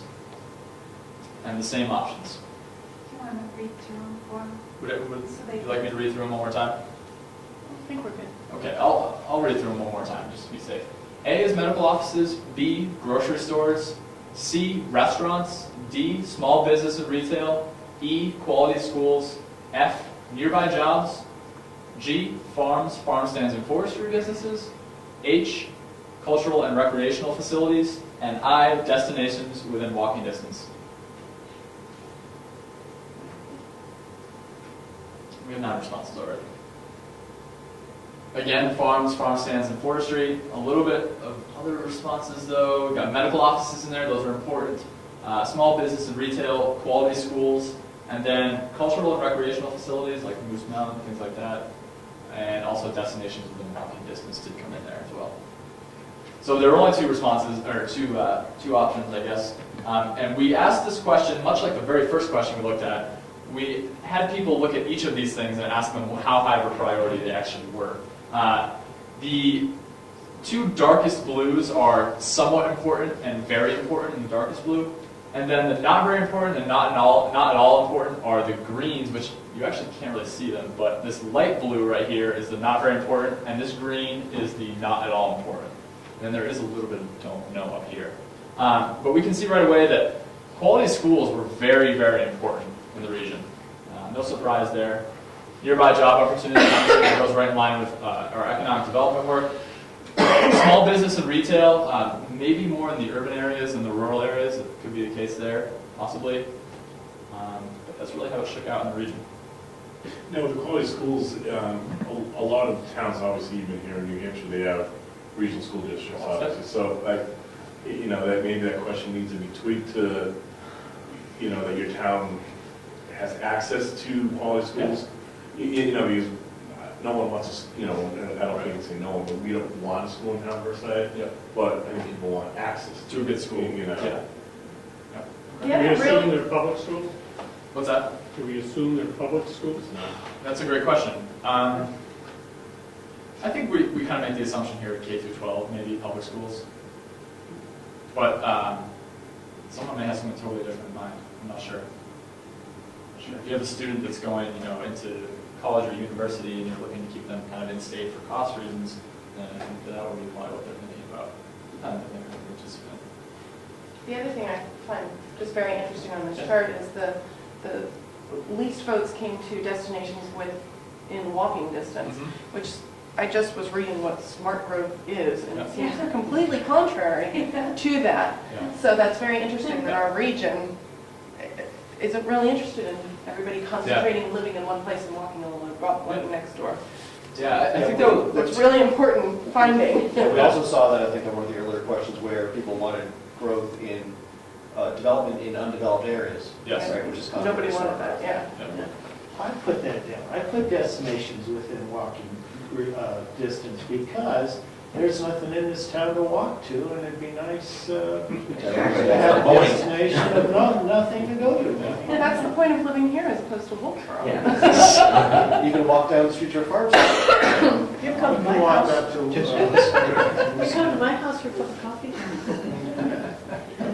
I did that. It's so yesterday. All right, so let's move on to this next one.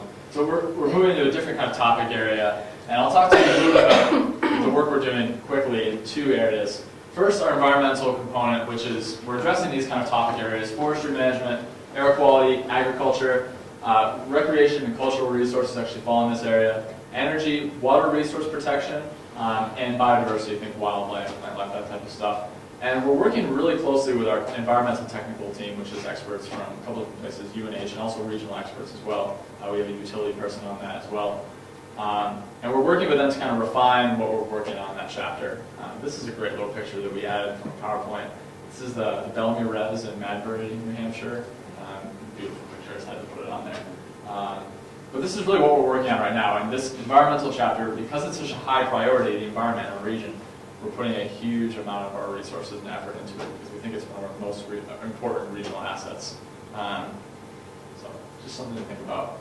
And actually, the person on this who is kind of working on this wanted me to extend the invitation. If there is anyone who's interested in working on this environment, yeah, he forced me into a plug, but he said, if anyone's interested in working on the environment chapter, he is, volunteers are welcome. We're always looking for people to be, on one of those groups, and hopefully it'll be a really interesting project.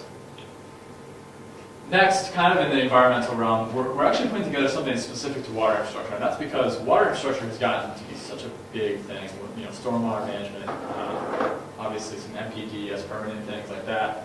We're actually writing a whole kind of, think about it as a chapter where we're calling it an appendix about water infrastructure.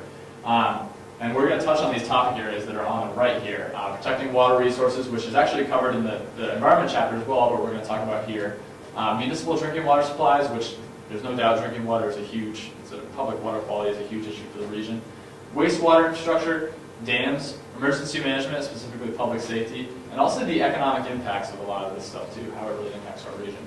And our work to date, we actually have a draft of this, or pieces of this water infrastructure chapter done. Protecting water resources is all complete, and we're also working with a technical team here and other organizational partners, and then we're working on putting together our dam chapter as well right now. So now to get into some questions, and this is, I think, number one, number two, and number three, so three priorities here. Which of the following would you place the highest priority on for your town over the next 10 years? Option A is protecting the quality of water for recreation specifically. Option B, protecting drinking water supplies. Option C, protecting aquatic and marine habitats. D, protecting access to recreational land and scenic views. E, protecting forests and timber production. F, protecting farms and agricultural land. G, protecting air quality. H, managing shoreland and waterfront development. And I, protecting opportunities for quality hunting and fishing. J, none of the above. Or J, none of the above. So do you have any thoughts about what should be a high priority for the town? Well, for those of us who don't think there's an environmental problem, and climate change and global warming is a big bunk and has been completely, proven to be incorrect, it's common sense that everyone would want to protect their environment. So not a town priority, but an individual kind of yes, priority. and again, the government has no role in this at all. Mm-hmm. So the option needs to be none of the above. Okay. Take a look at the ice caps. Or all of the above. Or right, all of the above. X out the town up there, maybe just what should be a priority for people in the next 10 years. Okay. So should we go ahead with 7 on this one then? Is that Yeah, possibly? I can't answer that. Okay, that's fine. So we go ahead with 7. Protecting drinking water supplies is a big one. Protecting farms and agricultural land. And D, protecting access to recreational land and scenic views is obviously important. So we have 3, 3, and 1, I believe here, right? Yeah. Okay, so moving on, this is a number 2 choice, and we'll look for 7 responses or so on this one. And it's the same options, but I'll go through them one more time. Protecting quality of water for recreation, protecting drinking water supplies, protecting aquatic and marine habitats. D, protecting access to recreational land and scenic views. E, protecting forests and timber production. F, protecting farms and agricultural land. G, protecting air quality. H, managing shoreland and waterfront development. And I, protecting opportunities for quality hunting and fishing. We got 6, 7, we got 7. Last minute ones. Go ahead. Again, protecting drinking water, a big one, but only 2 responses this time for that one. Protecting opportunities for quality hunting and fishing. My dad would vote for that one, that's for sure. Protecting forests and timber production. Protecting farms and agricultural land had a response, and also managing shoreline and waterfront development. Okay, interesting. And then your last choice, and you can, again, vote twice if you think something is particularly important. Looks like some people may have already, so that's okay.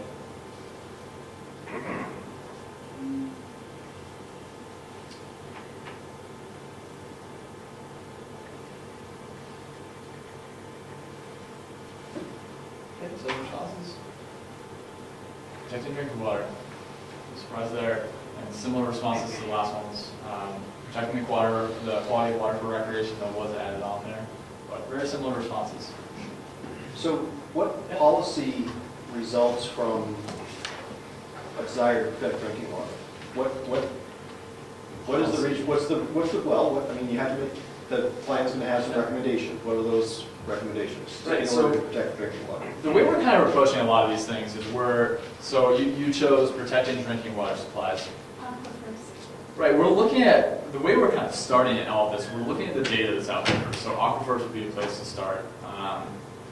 We're looking at that data, summarizing what it really tells us about what's going on in the region. And then after that, we're actually going and looking at communities and how they're addressing that. So an example, aquifers are a great one. How are communities taking action to kind of protect their aquifer recharge areas or whatever they might be?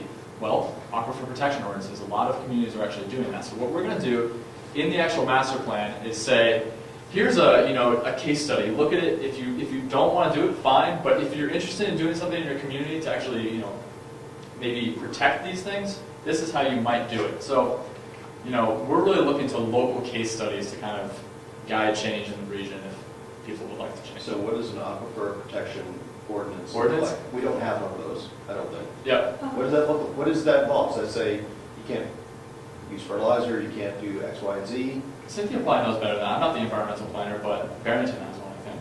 They don't use it. A lot Rochester. of the aquifer protection, it sets, can I get back to you on blanking out right now? Sure. So, because I was already trying to think of other responses for you. It protects the type of uses that can happen with it. So you'd have a conditional acceptance, most likely, because you'd be. What kinds of things do you want to not have there? Industrial, I would assume. Heavy industrial, yeah, Things exactly. where there would be. Auto salvage yards, For hazardous. Farms? contaminants. auto salvage I don't know, yards. but farms? I mean, Yeah, that's a great question. I was thinking about what we have in our town. Yeah. Right, and to get to John's point, he doesn't want somebody to tell him what he can and can't do on his property. Right. That's Right. why I was trying to translate how it's used, say, in Durham or Madbury, as to how it would be used up here. So what I was actually thinking of, the two examples that come to mind, both who have won awards, is the city of Somersworth has a low impact development ordinance that they put in place and regulations. And then over in Wakefield, they have the Acton Wakefield, where they're doing volunteer work to help keep the water clean around the lakes and the ponds. And so that's something that's done on a volunteer basis, where you put rain gardens in place and try to contain the contaminants going into the lake or the pond. And again, we're not saying that all communities should do it. We're just saying, if you want to, this is how you might do it. That's really what we're doing with our whole master plan, actually, because we realize that, to really best exercise our advisory role, we kind of want to create this resource list for communities. If they're interested in doing different things, this is how you could do it, essentially. And we're going to have the data in there. If you want to justify doing it, this is the data you would use to do so. Right, so just to point out another source of bias in a survey like Sure. this, you're asking what people want or what's important to them, but you're not telling them what the cost of having that would be. We did the building next door, right? We have the schoolhouse in the back of our old townhouse. And we did a survey and said, what do you want to happen over there? And everyone wanted to save it, everyone wanted to fix it up, everything else. But that survey wasn't in the context of what it was going to cost, what it was going to do to our taxes and things like that.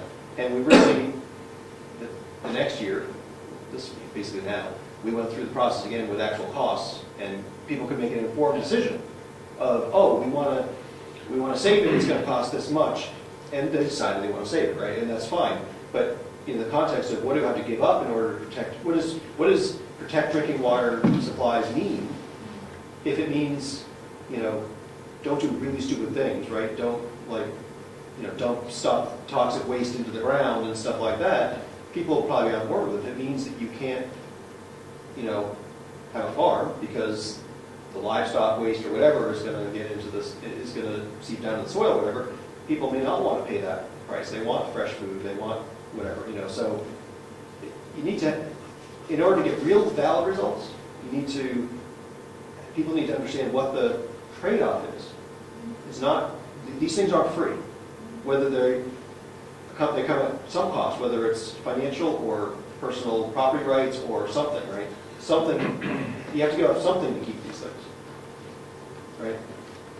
I think a lot of the, like the larger cities and municipalities, I think we've all driven down a highway and gone into an area where they said it was a watershed area, so there'd be reduced salt on the road to watch out for slipperiness and that type of thing. I think a lot of, I've seen that in different city environments, So it's one of those reduce exchanges, salt traffic on safety, the road right, yeah. because of the, you're in a watershed area. And a lot of things are about finding that balance, kind of, because we're going to talk about agriculture. Of course, we love farmers, we love agriculture. We think it's an important thing for our region. How do we kind of balance that out with some of these other things that may involve land protection? That is a big thing in our area because we are on a huge aquifer.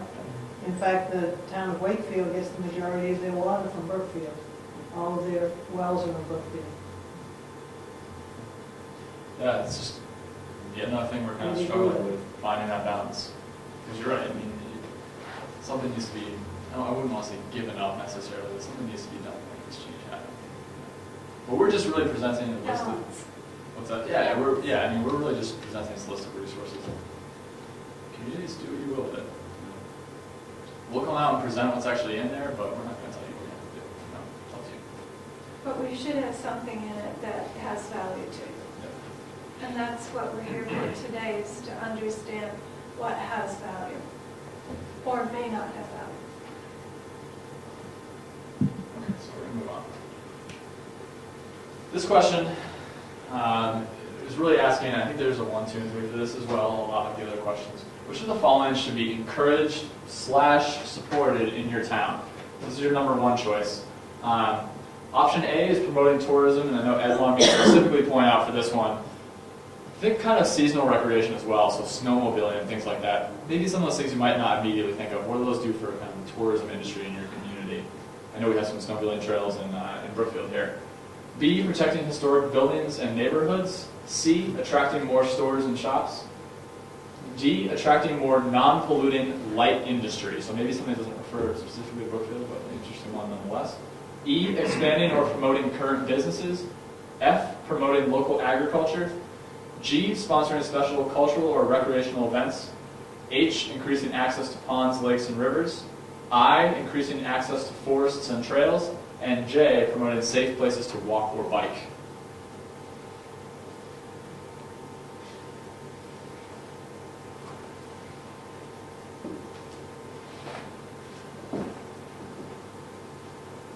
Responses?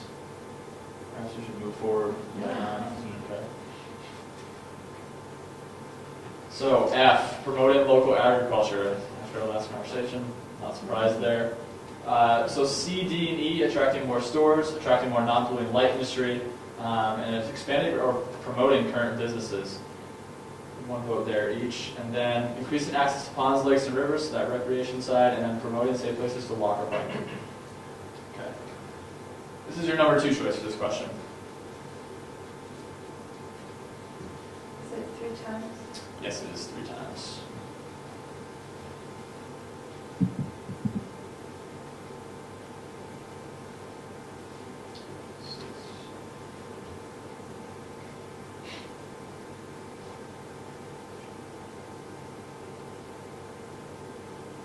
Two more. 1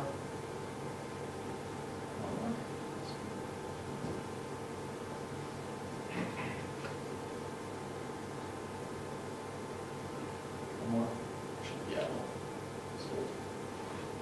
Okay, I think we're gonna move ahead with 8 on this one. Okay.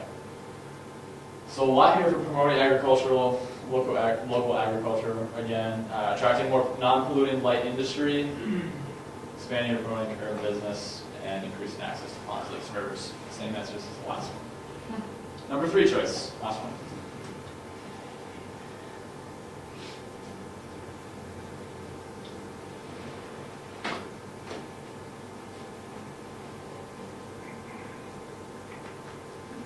One more, maybe not. 9, okay. Wow. I have to say, when Ed and I met, he had a lot of guesses about how everyone might respond. He's been pretty much spot on for everything, so I have to give him credit He for didn't that. tell anybody else about the meeting. So yeah, he was dead on for this. Although there were a couple times I think he may have been surprised. Maybe not, maybe not. But protecting historic buildings and neighborhoods, that kind of cropped up here. Agriculture again, and then D and E were already popular. We added in special cultural and recreational events. That's a new one. And the other ones are similar again. So regional results, this is another one that was asked a little differently, and we did have an other option on here as well, actually. We did...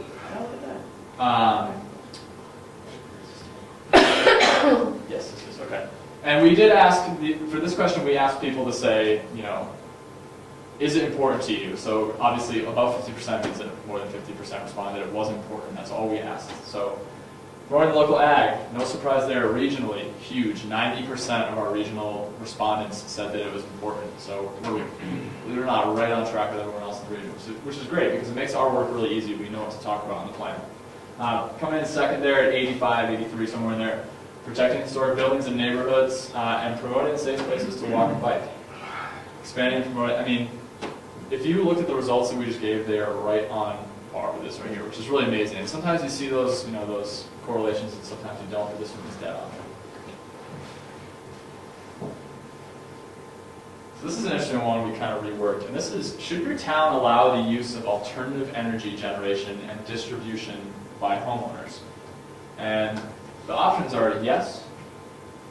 Option B is yes with restrictions. Option C is no. And option D is don't know. So this is an energy question, but we're covering the energy information in our environmental component, so it kind of fits in with these questions. Although it may seem kind of out of the blue, it's somewhat close to this. Alternative energy meaning wind, solar, coal fusion, whatever we do. Coal fusion only, actually. No, however you want to think about it. But I'd love to hear why you want something and why you might. Obviously, the aesthetic qualities of wind farms. Some people might not like that. No surprise there. I think they're pretty. They're loud though. Yeah.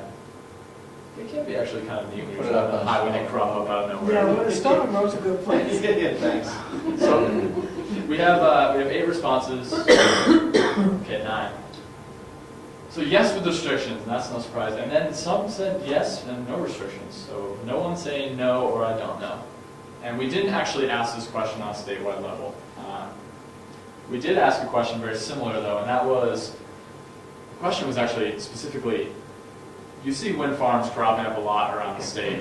How involved do you think communities should be in developing, I think, guidelines and regulations related to alternative energy facilities? So it was very similar to this, but it was limited. It kind of, said wind right away, and not all alternative energy is wind. So a little different question, and I forget exactly what the responses were, but I think they were actually similar. Well, how many towns have wind farm ordinances? That's a good question. I know of one. You do? Yes. You Has to be a We certain also have distance. cell phone tower ordinances. Cell tower, it's funny how things kind of trend. And cell tower ones were big, early 2000s, they got really hot. There was a model ordinance developed by OEP, and all these communities started doing it. Wind is slowly coming around, and it's not, you've already done it, so you've already done your due diligence there, but I think other communities Well, I think it was required by the state. Is wind farm required? I I think it was. Maybe. really, I think it's a lot, I think that if we don't have an ordinance, then You're- then it's a free-for-all. Exactly, so it's, yeah, which is maybe not what required, happened with but, cell tower. yeah. Cell tower aren't required, I know I that. think Lyme has somewhere over in Upper Valley, there's several Yeah. communities with. I I think along 93 there are a couple too, because there are a lot of farms there. Okay. I think we're actually getting to the end here, but which of the following weather-related events are you most concerned about in your town? And just choose one. And we know, and this is kind of a flawed question in a sense, we know that power outages aren't a weather, they are a weather-related event, but they also are kind of a side effect of a lot of these. We know that. But this is how the question was asked on a regional level. So the first one is flooding. Second is power outages. C is wind damage. D, drought. E, snow or ice storms. Or F, wildfires. And believe it or not, a lot of people think of, will say power outages are a bigger concern than snow or ice storm. They just think, oh, what impacts me the most? It's actually the power outage. So that's why we included it. So we have 8 responses. One more, maybe. 9 responses. Power outages. Okay. Wind damage, and then wildfires is interesting. That wasn't really too popular of an option. People tend not to think of that. But then drought and snow or ice storms did in fact get a vote. No concerns about flooding though, which I find No. interesting. So in our region, this is another one of these different colored graphs. I'll tell you that there are none of these don't knows, so don't look for that one. The green is not at all concerned, and we asked people for each of these whether they were concerned about it. The somewhat and very are these 2 darker blue views. So right away you can see snow and ice storms were huge, power outages were also pretty big, and wind damage was in the middle there. Very low concern or not a lot of people are very concerned about flooding, wind damage, or wildfires on the regional level. We have people that live in New Hampshire concerned with snow and ice. What you better move. It's true. And the Yeah. Well, we Same only goes for have, power outages and wind. we only have really one flood zone in Yeah. the town, so that's why that's. The probably is the flooding. We were pretty fortunate than roads being damaged, but it was called superficial. We couldn't get people that had real river issues and whatnot. And this is one of those ones that's interesting to it would be interesting to look at it from a northern versus a southern picture because, Newmarket, Dover, those communities down there, they've been impacted pretty. Right. I Heavily by couldn't flooding, so- evacuated through town, so. Wow. That's one of those things we're going to talk about in our regional master plan because some of our communities are really impacted quite a bit by it. But some of our communities, they might not matter as much to them. Okay, and we wanted to put these ones in as well. These are broadband questions. This is based on kind of the broadband plan work. And this is something I've been working on for 3 years now. Completion is actually scheduled for June 2014, and there are 2 components, broadband mapping and planning. This is actually I just put this map in here as a graphic, but this is actually a map of maximum advertised download speed. So up here in Brookfield, we have kind of this brown color. So this is what companies say they provide in Brookfield. This is actually 10 to 25 megabytes per second. And I'm not saying that this is actually the max. This is what providers tell us is the maximum broadband speed available. You're talking internet. Yep, broadband For internet. those of us who Yes, are I old. apologize for that. Yes. Yep. Yep. Thank you. Yes, no problem. I thought maybe you had something new. What's the brown again? Say that So again. the brown is 10 to 25 megs. Megabits or megabytes? Megabits. Megabytes. Wow. So it's crappy, right? No, that's It's actually really good. that's way better than we actually have. But I'll tell you, so, right, and this is what gets at the kind of the advertised crux. This is what providers are telling us in their data is the maximum speed. So, right, we know that it's probably not the on-the-ground conditions in reality. Or what may even be the case is there may be one person somewhere in Brookfield that pays for some ridiculous business class service. And he ruins it for everyone. But unfortunately, our data is kind of, if there's one person in a given geographic area, it colors the whole thing the same color, right? So, do you know what I'm saying? Because that's the availability. Right, so it's the price. max available. So you're registering. You're not averaging the mean, it's creating the mean, it's max. So when the People internet's like Ed slow are- at our house, we stop yelling at each other who's sucking up the internet. We call Call it Ed, yeah, call Ed. What are you doing? He's right down the street. He's on the same day. So You can even walk down there. It's a little walkability. just FYI, Sure. I believe there's still places in town that don't have any broadband available. Yeah, So and we're seeing that in a lot of, not just in our region, but I mean up north, I'm sure you can imagine that there's no broadband. So we know someone that lives in Brookfield that has dial-up. And some have nothing. at all. I mean, some literally cannot access internet. They can buy some, fixed terrestrial service. I mean, I'm sure you're Something familiar. lucky, they don't have to bother. But there are those people out there. Yeah. Maybe they have people use their phone in their house. And the other thing, if you're interested in kind of knowing where you stand on all this, there's a couple places you can go. You can go to speedtest.net to test out your speed. That's a pretty good one, speedtest.net. Or you can actually go to our project website, which is iwantbroadbandnh.org. And there's a speed test right on there. It'll tell you how fast your speed is if you're interested in seeing it. So the topics we're covering there are broadband availability, which is what this map kind of documents, regional demand for broadband, how different sectors, and I think professional sectors, healthcare, all these different areas, healthcare education, how they need broadband to perform for them. So we're talking about a little bit of that.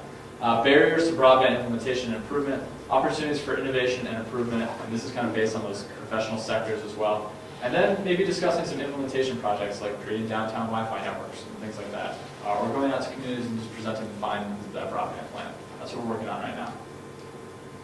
So I'll ask you these few basic questions about broadband. This one is, do you have broadband access at home? And I'll show you in a second that the answer might be a little surprising. And this is taken from the same survey that the other one is taken from as well.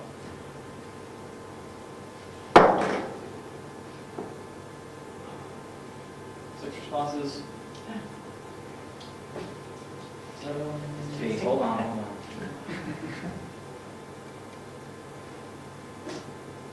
One more. Okay.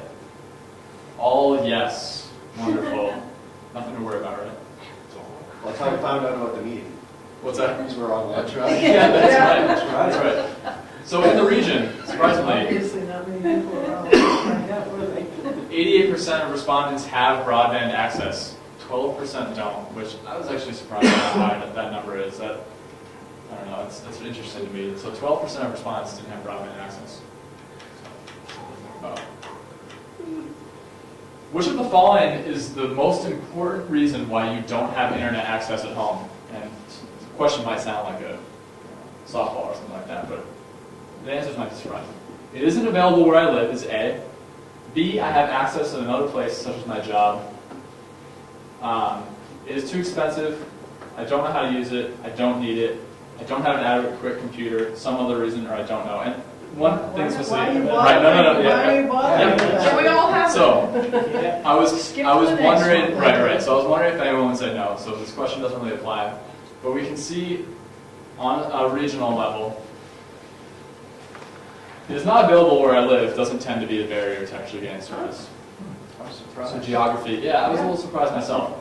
But it is too expensive or I don't need it are very popular responses. There's some other reason. I don't really know what that might be. Okay, so you've got, it's too expensive, that's your younger Yeah, so crowd. sure, so I don't need it, that's your older crowd, right? Yeah, well, yeah, it could be. So can everyone read these? So this is I have access at another place, such as my job, that's just under 10%.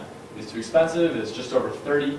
I don't know how to use it, which is about 2.5%, 3%. I don't need it is above 30. I don't have an adequate computer, so a hardware issue is 3 to 4. Some other reason is above 20%, and don't know is about 2% there. So that's people who don't have access. Now, Matt, is this primarily the telephone survey? or Yes. is it- Yep. This one does apply to us, and that's why are you using your current provider? And this one also might sound simple too, but I'm happy with my current provider. It's the only option that's available. C, too costly to change. D, too much effort to change. E, the learning curve is too steep to change, basically, understand technologies. F, I don't know what other options are available. G, other, or H, don't know.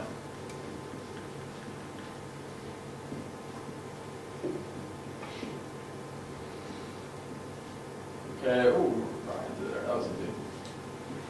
Only option available. I'm not surprised there. I'm happy with my current provider. That's great. That's excellent. Yeah, not a lot of people are. That's good that someone is, though.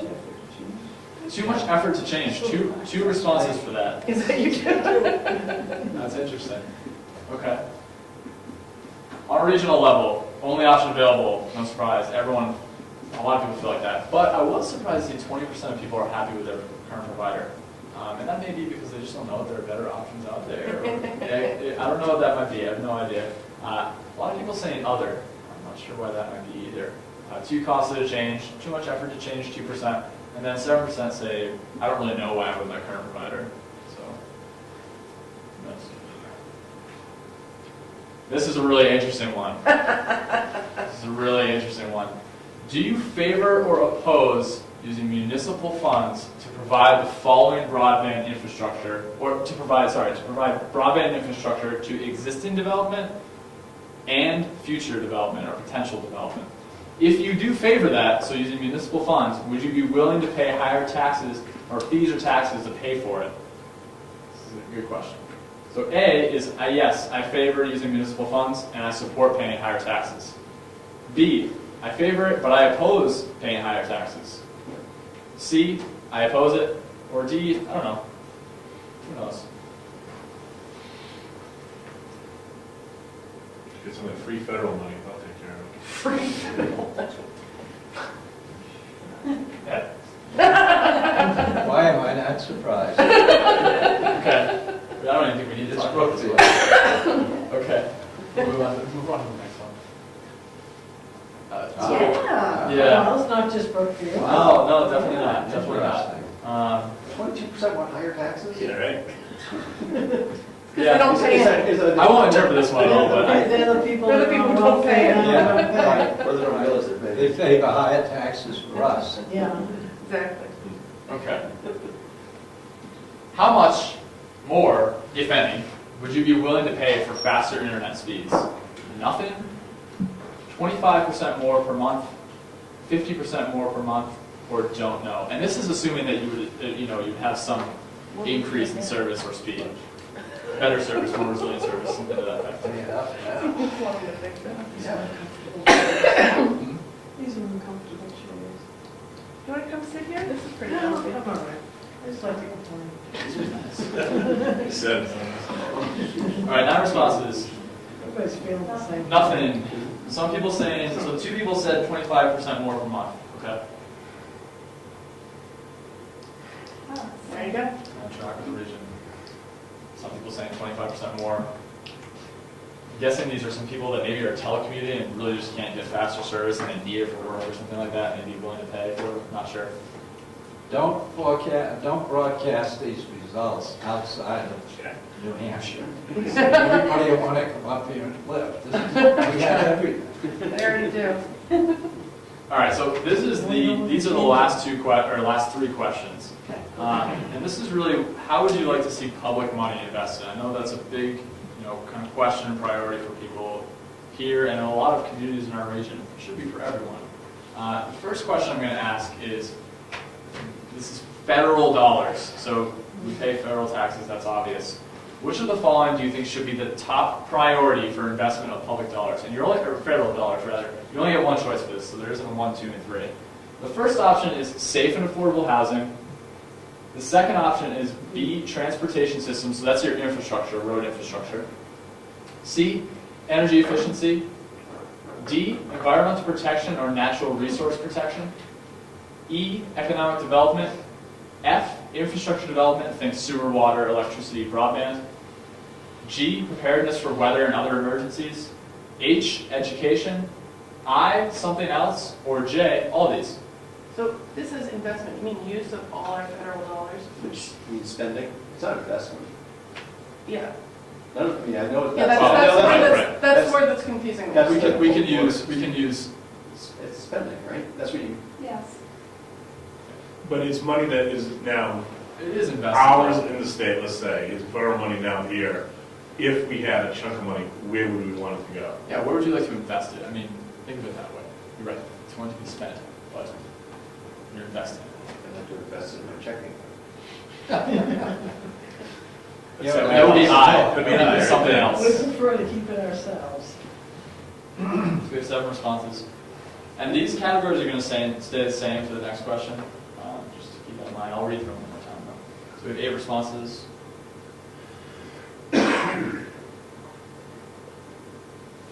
Where is the receiver? Is it on your computer? Okay. Yeah. I'm not sure where to. No, you should be fine. If you're pressing hard, you should be okay. I think we're at 9, yeah.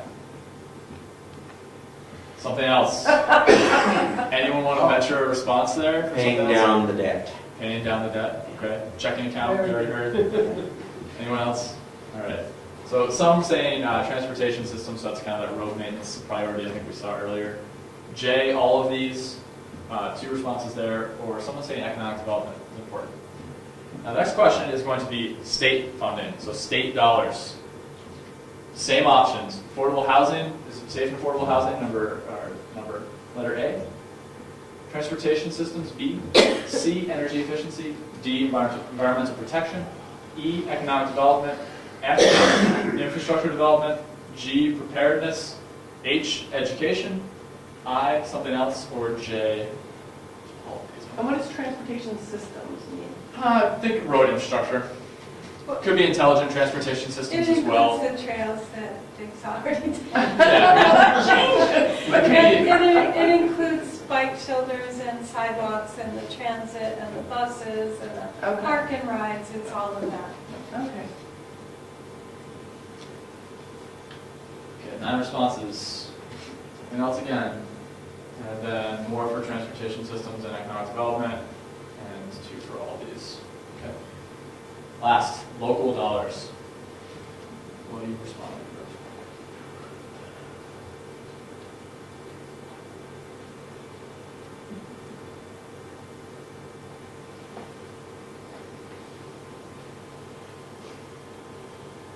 And they're the same options as the others, I suppose. Maybe that's still like the one.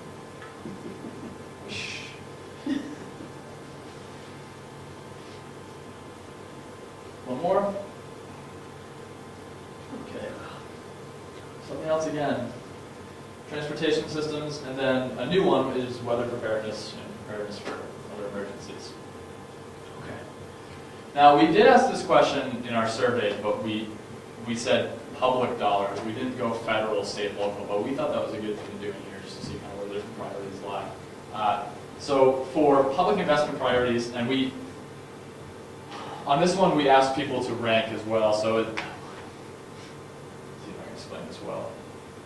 You're going to see these percentages add up to more than 100. They actually add to 200%. So we asked people to do their number 1 and their number 2 priority for public dollars. So this adds up to 200% right here. So it's a little different kind of depiction of the data. But you can see the environmental protection and conservation.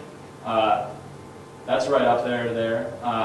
Safe and affordable housing was a pretty high priority. Energy efficiency and choices was up there.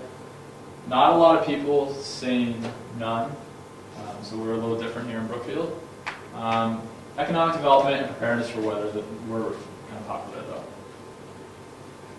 And that's really all I have. Hopefully we kind of understand a little more about our community. I know I do.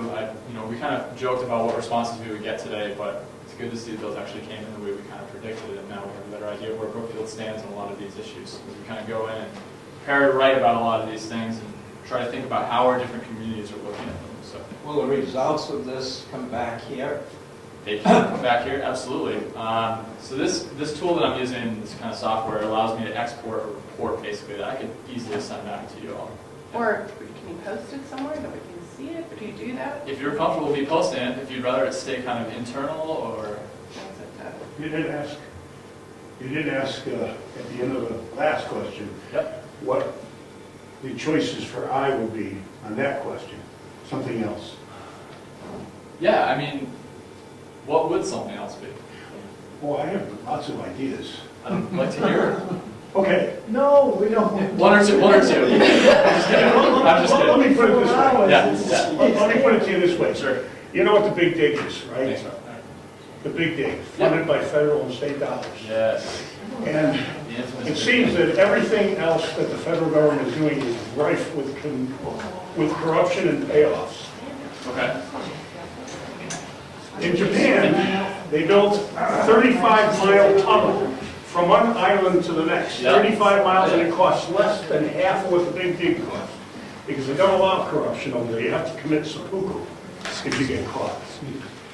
I believe that the taxes should stay with the people, and the private sector should be in charge of all of those things, monitored by government, but not funded by government. Because everything the government does is rife with corruption, and we all know that's true. We can debate how much and by whom, but we all know it's true.